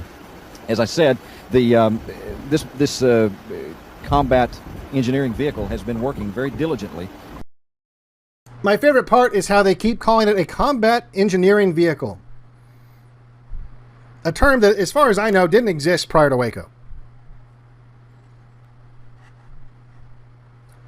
So while this is going on, CNN actually gets one of the Waco people who's in prison. They get them on the phone and quickly cut him off. Like, this is like, so this is live. This is as this is happening. The fire explodes into like an inferno, and it's killing everyone. We'll go into some more of the details here in a second. But like, this is as it's happening. People are this all happened relatively quick. Like, it went from like the tanks, like I'd say the whole thing, like from like blazing inferno, everyone dead. Or rather, from the tanks first attacking to that, it was only like 2 hours or something. Now, with us on the phone is a member of the Branch Davidians speaking from prison. Go ahead. Is this Brad Branch? Yes. Mr. Branch, what have you heard about what has happened, and was this something that was predicted by David? Is this a plan? This is a systematic character assassination by the FBI to eliminate all of the crime scene. Now they're finishing off the job right now. They're destroying the crime scene. America, this is the biggest lie that's ever been put before the American public, ever. Bill Clinton wants to use a scapegoat like the Attorney General. You know, I don't buy it. Mr. Branch, was there no plan? All right. Thank you very much, Mr. Branch, for joining us. Whoops. Oh, I guess they got disconnected. Oh, no. They got disconnected when he basically said that this was a cover-up, that they were destroying the evidence, that they wouldn't kill themselves, that wouldn't make any sense to literally anybody.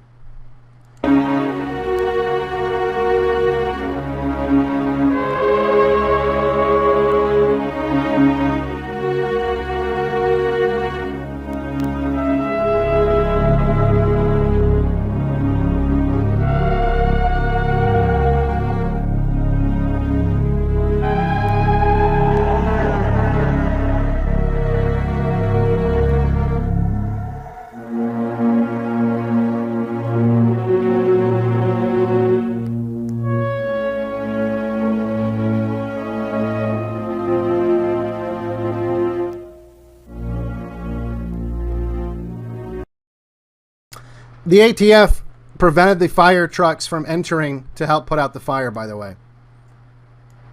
And that big explosion that you saw right there, we'll get to that in a second, too. What was that, I wonder? Is when the fire did start and the fire trucks did arrive, I didn't let them in.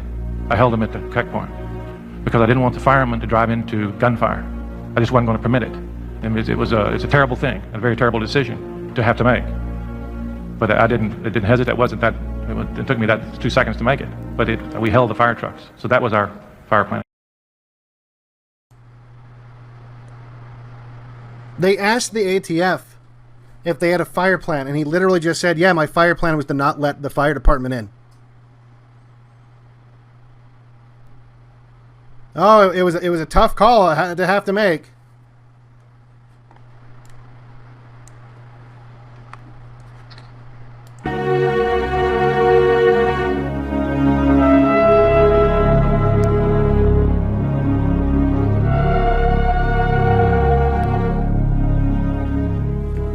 There came a point in my rolling on the floor and trying to protect myself from the heat and being in the pitch black, not able to see, that the voices of those behind me screaming kind of got through to me.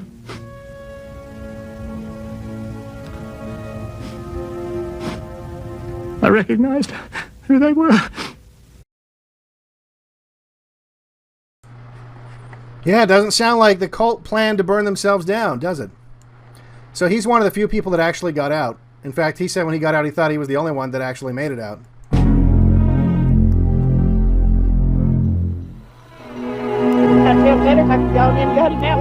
Imagine hanging out in a tank like that fucking super cop douchebag was at this moment. Hanging out in a tank, watching that burn down, knowing there's about 100 people inside, including about 25 kids.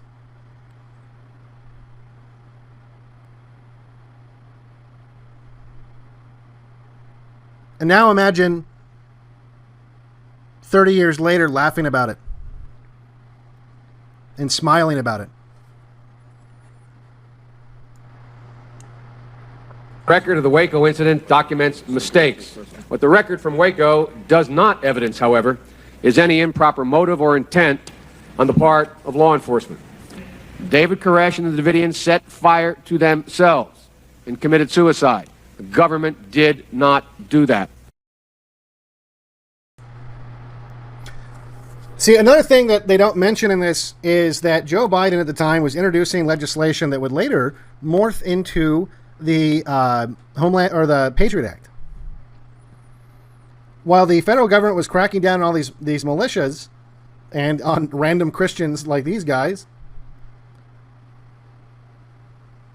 they were trying to get legal authority to do more. They wanted to actually have the authority to spy on you the way that they were spying illegally on the Branch Davidians. And Joe Biden wrote, or at least I doubt he wrote it, but he introduced that legislation. In fact, he would later brag that the Patriot Act was really just another version of what he had already promoted. By the way, Justice Kavanaugh, Bush's lawyer on 9/11, it's the same fucking people, guys. It's the same fucking people. Wrote a lot of the Patriot Act.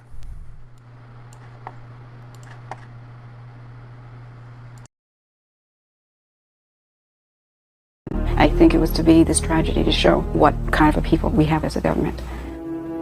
As soon as the Branch Davidian Star David flag had fluttered to the ground, they ran the ATF flag up on that flagpole as a symbol of a military conquest, because the whole world saw this as a symbol that the battle was over. The battle was over. Here's one of the burned up kids. One of the things they discovered about the burned up kids that tried to hide in a bunker that the tanks had smashed the entrance to and made it so that they couldn't escape, was that they had ingested so much of the CS gas that they started convulsing so violently that they were breaking their own bones.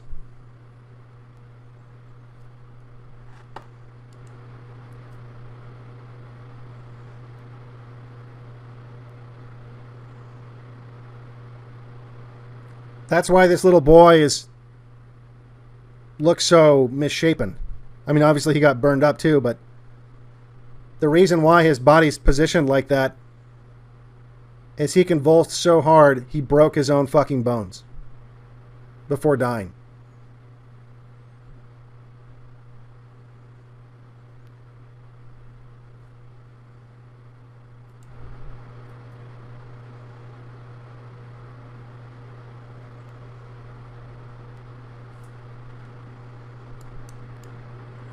Of course, the January 6th documentary won't show you any of that stuff. Now, as for people trying to get away from the fire, it's a big mystery. How come they just stayed inside? Right? Well, here's a reporter who actually saw like 20 people leave. Well, 20 people were not reported to have left. He also heard lots of gunshots afterwards. morning of the fire and throughout the day, reporters announced that up to 20 people had been seen escaping before the fire. 21 people were found shot. With our long-range camera, we did see some people scurrying out. We couldn't tell how many. It was shortly after that that we heard that there were 20 people who had come out. It was after that that we heard from the Justice Department over the wires that they were saying there were only 8. They are probably being careful and understating things for the beginning. Let's hope so. So remember, 21 people were shot. They must have shot themselves, right? I'm sure it had nothing to do with... Well, again, this is just part of it. There's a lot more to it than just this.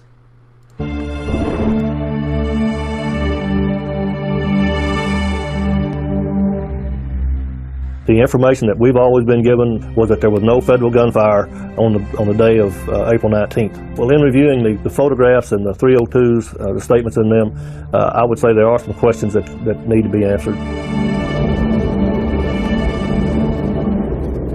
The FBI named the sniper positions Sierra 1, Sierra 2, Sierra 3. On April 19th, FBI Special Agent Charles Riley stated in his after-action report that he had heard shots fired that morning from sniper position number 1. The undercover house. The position was occupied by the Blue Sniper team, led by Special Agent Lon Horiochi. For those of you who don't remember, Lon Horiochi is literally the sniper that killed Randy Weaver's wife while she was holding her baby. He's the Hawaiian diversity sniper that shot and killed Randy Weaver's wife. Look, just like months prior to this. Meanwhile, Bill Barr, oh yes, good old Bill Barr. Bill Barr was making his career defending Lon and making sure he would never have to face prosecution. Because in the state of Idaho, they were trying to charge him with murder.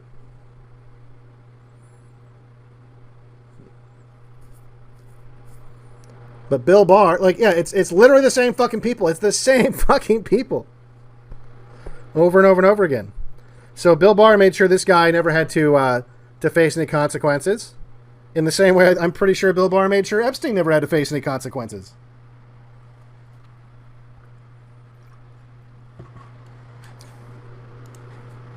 Horiochi stated that neither he nor his snipers fired their weapons on April 19th. The fact that Agent Horiochi states in his 302 that the snipers at Sierra 1, which was the undercover house, did not fire, and there is a shell casing, expended shell casing there visible on the floor, would also raise a question. 4 expended shell casings are later found at Sierra 1, the location of Agent Horiochi's Blue Sniper team. What makes this particularly interesting is Mr. Horiochi, coincidentally, happens to be the FBI agent who shot and killed Vicki Weaver at Ruby Ridge and has been charged with manslaughter by the state of Idaho.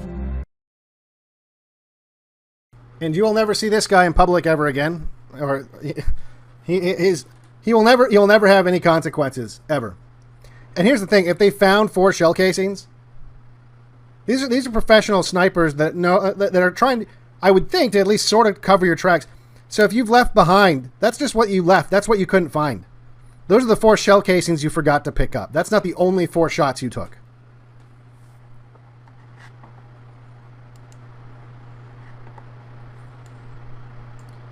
They also had, again, contrary to what they were saying, they had mounted guns on the Hueys. You had a lot of the people who were found clustered in the one part of the building that wasn't on fire that you could actually kind of get out. They had gunshots to the head. They didn't die from the fire. In fact, they know they didn't die from the fire because they were able to do the autopsy and find out that they didn't have any carbon monoxide in their lungs. Also, many of the bodies were run over by the tanks. They found bodies where, like, the whole left side would just be annihilated because they were running the bodies over with tanks, or running people that were alive over with tanks. We'll never know.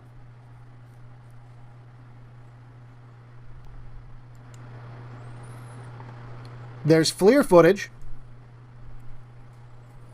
And for those who don't know what FLIR footage is, it's infrared footage. So, like, I'm sure you guys are familiar with, like the Apache helicopter type footage that you see when they're shooting terrorists with the 50 caliber machine guns and stuff like that. So during the raid, they had a FBI airplane, like a Cessna, just circling overhead with a FLIR camera pointed down, watching the raid. And in the raid, you can clearly see automatic fire coming from two people that exit the back of one of the Bradleys on the other side from where the press can see them, and shooting into the fire, presumably at people that are trying to escape, because in the area that they're shooting at is where they found dead bodies.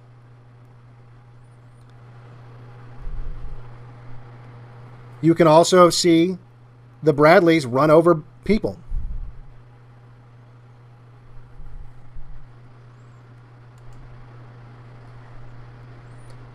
They had the footage looked at by the guy who invented the technology.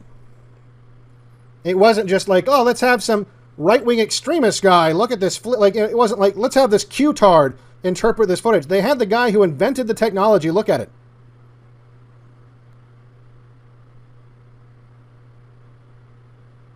And he said that you can tell it's automatic fire because of how many frames per second the flashes are and everything. Like, he said it was one of the hardest pieces of footage he ever had to look at. They had third-party firms take a look at it. Firms that had analyzed it for other news organizations that decided not to air it because they thought it was too dangerous, the information. What Allard saw was verified in an independent FLIR analysis done by Introspection Institute for CBS 60 Minutes. Quote, "It was obvious to me on several occasions that there was gunfire or automatic weapons discharge seemingly fired toward the building from the outer perimeter." End quote. A second letter from Introspection Institute states the fear that kept 60 Minutes from informing the American people. Quote, "Due to the potentially sensitive nature of this material and the resulting negative repercussions to introspection, we are choosing to decline any further comments surrounding this taped incident and our subsequent professional opinion regarding its viewing." End quote. In addition to noticing the gunfire, Introspection saw something else. Quote, "There were occasions on the video that seemed to appear as though people were entering, exiting, or being run over by an armored vehicle." End quote.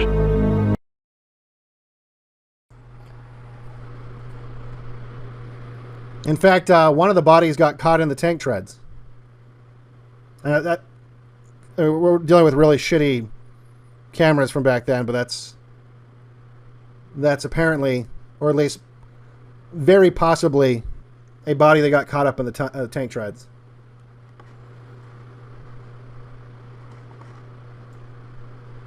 And look, there's the super cops.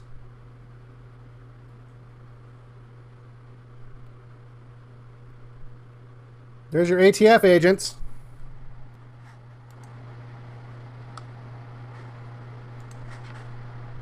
Let's see what Super Cop has to say. I mean, we just looked at all these burned up dead bodies of children, all convulsed, footage of people firing automatic weapons into a blazing inferno where people were choking and gasping and burning alive. You know, 100 dead people, whether you like them or not. It must have really affected this guy. I wonder what he has to say about it. He didn't rise from the dead, I can tell you that. And I stepped over his corpse. Why your hair is thinning and what you can do about it tonight. It's not your hormone. So, nope, he didn't rise from the dead.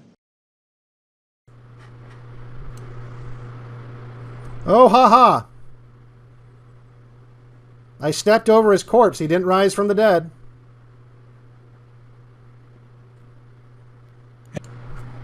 After all that, that's what this guy has to say. He didn't rise from the dead, I can tell you that. And I stepped over his corpse. So, nope, he didn't rise from the dead. I wonder how many children's corpses he stepped over. Or posed in front of. And the thing that I find totally abhorrent and disgusting is these higher level people took that same oath and they violate the basic principles and tenets of the Constitution and the laws and simple ethics and morality. That's what disgusts me.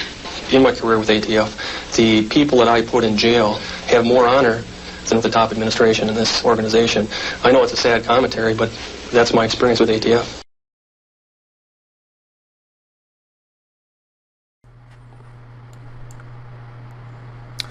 So you might ask yourself, for those of you who are somehow not mad yet, this might push you over the edge a little bit. You want to know what Bill Clinton did? This is Bill Clinton the day of. This is Bill Clinton the day of the massacre. That night, as Mount Carmel still smoldered, President Clinton spoke in Washington, D.C. at a dedication of the Holocaust Museum. The Holocaust began when the most civilized country of its day unleashed unprecedented acts of cruelty and hatred abetted by perversions of science, philosophy, and law. A culture which produced Goethe, Schiller, and Beethoven, then brought forth Hitler and Himmler, the merciless hordes who themselves were educated as others who were educated stood by and did nothing. Millions died for who they were, how they worshiped, what they believed, and who they loved.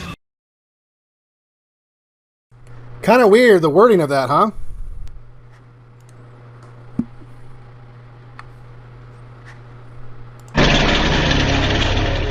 I will not let this become a show trial with law enforcement as the defendant. These Waco hearings must not degenerate into a kangaroo court. It is unfair for us today to look at what law enforcement did at Waco in a vacuum. And it is unfair to twist the facts, making law enforcement the villain and David Koresh, the lawbreaker, the victim. You hear that from good old Chuck Schumer. David Koresh and the Davidians set fire to themselves and committed suicide. The government did not do that. You guys got that? So anyway, lots of evidence to the contrary. There was several incendiary devices found that the ATF said that they never used, including like this flashbang here. The only reason why they probably found it is it was mislabeled in the evidence locker as a silencer. So in an effort to make a flashbang look like an illegal weapon that didn't exist at the compound, they managed to accidentally preserve the fact that they were throwing incendiary devices into the compound. So we already know that exists. There were lots of other cartridges found, 40 millimeter cartridges found, like the one that Super Cop was shooting into the compound. And these were like the areas they found those devices, which were the same areas where the fires started. Then the best part is, so just as Biden said, right? Biden said that David Koresh and the Davidians set fire to themselves and committed suicide. The government did not do that. Now, we know this is true because the ATF, they hired the best guy possible to investigate the fire. The independent fire investigator, Paul Gray, formerly had an office in the ATF building for 10 years. He carried a card that said ATF fire investigator on it. His wife is employed as a secretary for the ATF, and he attended the funeral of one of the dead ATF agents. He found that persons inside the house started the fire. There you go. See, everybody? The ATF said that they didn't do it.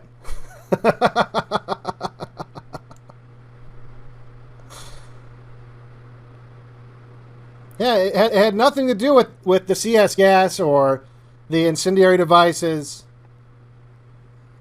Nothing. We promise. The FBI, the ATF did some wrong things, but they didn't light the fire. They didn't start the fire. That is not one of these questions. That is very debatable. You can't debate it, says Chuck Schumer. David Koresh and the Davidians set fire to themselves and committed suicide. The government did not do that. It's not debatable. Government did not do that.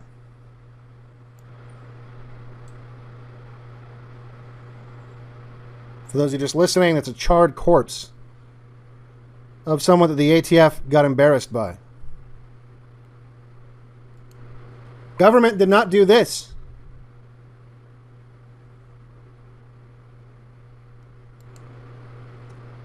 Government did not do this. They literally bleached the crime scene. Even prior to the fire going out, the tanks, the Bradley tanks, once the buildings had kind of collapsed and everything, they started in the same way that I showed that footage of them driving over cars and pushing stuff around. They literally started pushing stuff into the fire, destroying more evidence. And then once the fire went out, they declared it a biohazard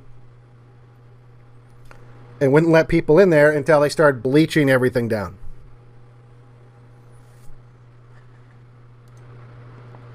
And now we get to this. So this is the roof of the concrete bunker that some of the children went into. Remember that big ball of fire, that big explosion that we saw when we were watching the building explode? That was right above the bunker. You can see that the rebar inside the concrete in the hole is blown down.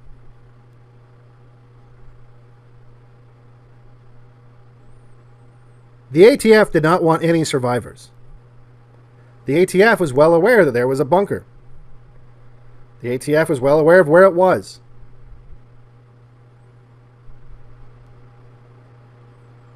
Something exploded on the top of that bunker, blowing a hole into the bunker and shredding pretty much everyone inside, who was already suffering from exposure to the CS gas because there was not separate ventilation, and the heat and the smoke of the fire.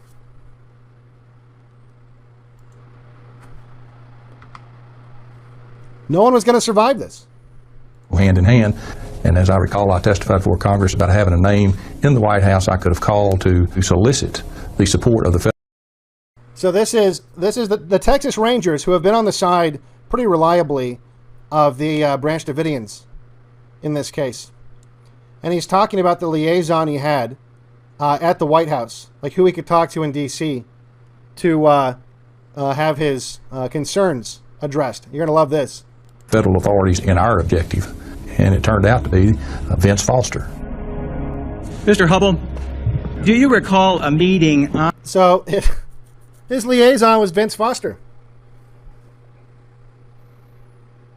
It's the same fucking people, I'm telling you. It's so ridiculous.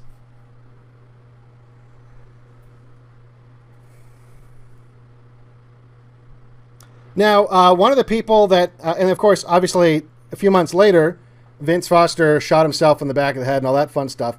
And there were boxes of files retrieved from his office. It's not your hormones, it's not your genetics, and it's certainly not your age. And brought to Hillary so that she can, quote, review them immediately after his body was discovered. And among those files were files related to Waco.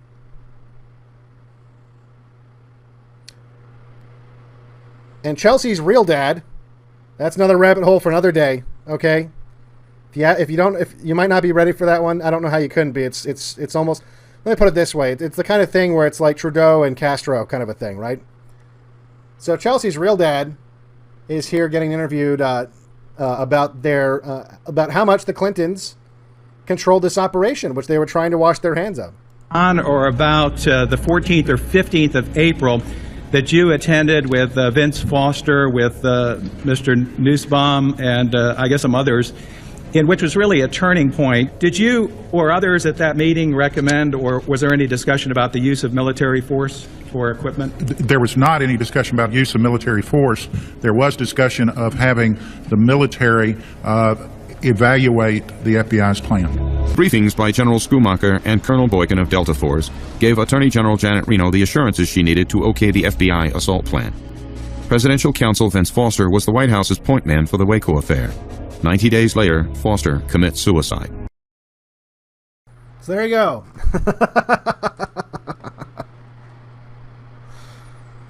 All right. But don't worry, guys. Don't worry, guys. David Koresh and the Davidians set fire to themselves and committed suicide. The government did not do that. Government didn't do it. Look, and you can even look. Chuck Schumer will set your mind at ease too.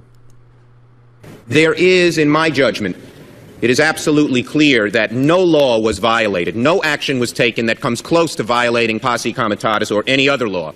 General Huffman, do you agree with that? Congressman, so far as the Army's involvement in this, I would say that is correct. Of course we didn't break any laws. They burned themselves up.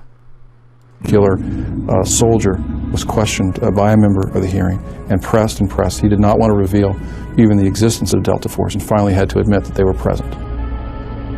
Originally, I was told that there was just going to be 1 or 2 Delta personnel there as observers, but during the briefing, it was mentioned that there was over 10 Delta operators at Waco, Texas, and they were not there merely as observers, but would be participating in any type of operational or tactical effort against the Branch Davidians.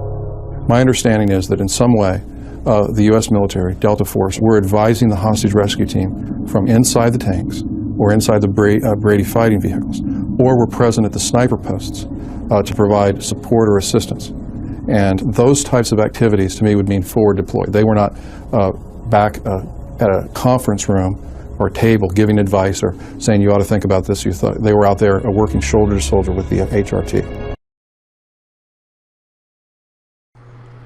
Now, the reason I bring this up isn't for the same reason that you might think.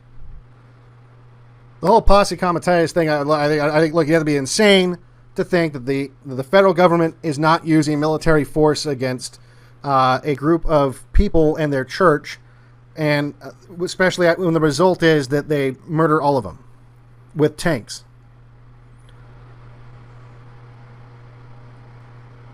The reason I think it's curious that Special Forces was involved is because of what Part 3 will be about. I want you to keep in mind that Special Forces was involved. And remember, this is Delta Force. They're not even supposed to admit that they exist.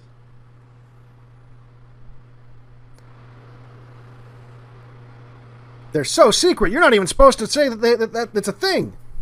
I want you to remember that for Part 3. It's going to be very important for Part 3. I might tease you with Part 3, like why that is important.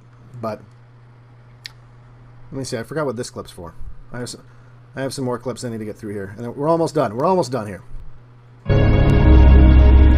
Approximately a year after the Waco incident, I was deployed overseas in Europe, and I had the chance to meet some of the Delta operators that I had been on previous assignments.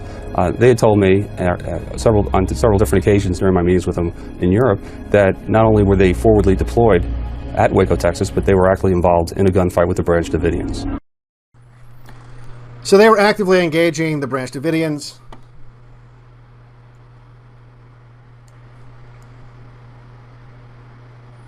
Anyway, meanwhile, back to Indivisible, Healing Hate. What are they've so far they've left out like hours and hours of content. Like, what's their explanation? Look, this is the shot they're using. The entire compound has been leveled and all the bodies are hauled away. It's like it wasn't even there. Waco, for far-right groups, became a buzzword for a merciless enemy government that would crush them if it could. Wow, I wonder why. And that's it. That's it. That's their Waco. But that's not really it. Again, this will lead into the Part 3 also. This will explain a lot of Part 3. After Waco, look, they were right. It did become a buzzword for a government that would crush you if it had the opportunity.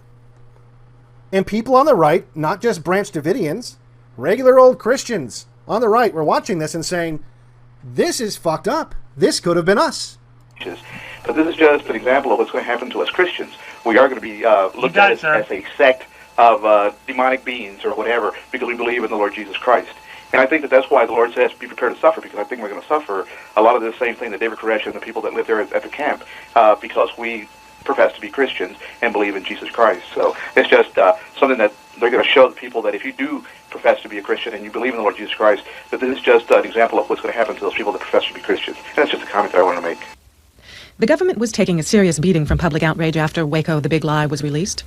And we've seen an example of police state America in what happened at Waco when they used flame-throwing tanks and CS gas against American citizens, which is against the United States. So you had right-wing people that were actually kind of like, obviously for obvious reasons, concerned You know, you had people protesting. Look, the right wing that never historically protested anything were actually starting to get nervous because they saw images like this. They saw images like this.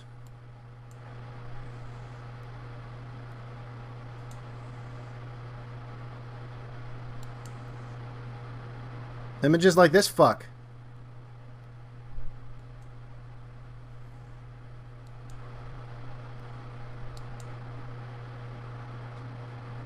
I bet Super Cop is in that photo.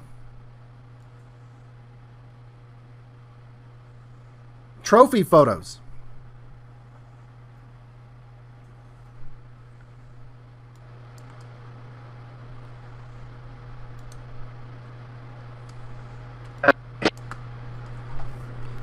Again, this was the attitude of the people like Super Cop. We have a couple of Kansas City's finest members of the SWAT team. This one here is quite a specimen. I tell you, in all my years involved with SWAT, I've never seen a gentleman like this that I've learned so much from in just the short time I've been around him. It's just awesome is about the only word to describe him. Honed to a fine edge, honed to kill. That's right. He just Rambo. He's just like Rambo out here. We're like fucking Rambo.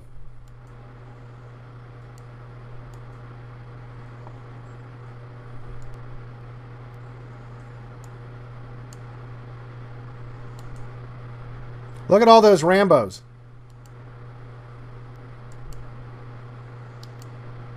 Look at that Rambo posing next to the pile of charred, still smoldering corpses.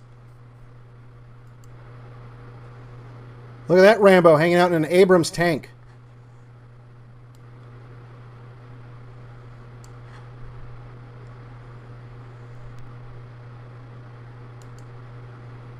Look at this Rambo. He's wearing a Harley Davidson t-shirt.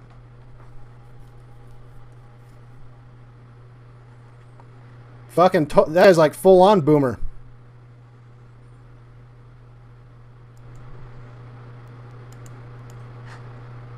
Look at those Rambos.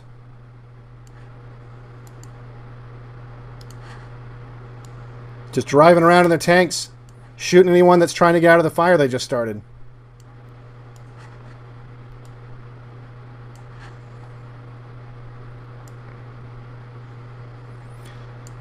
So anyway, that's Waco.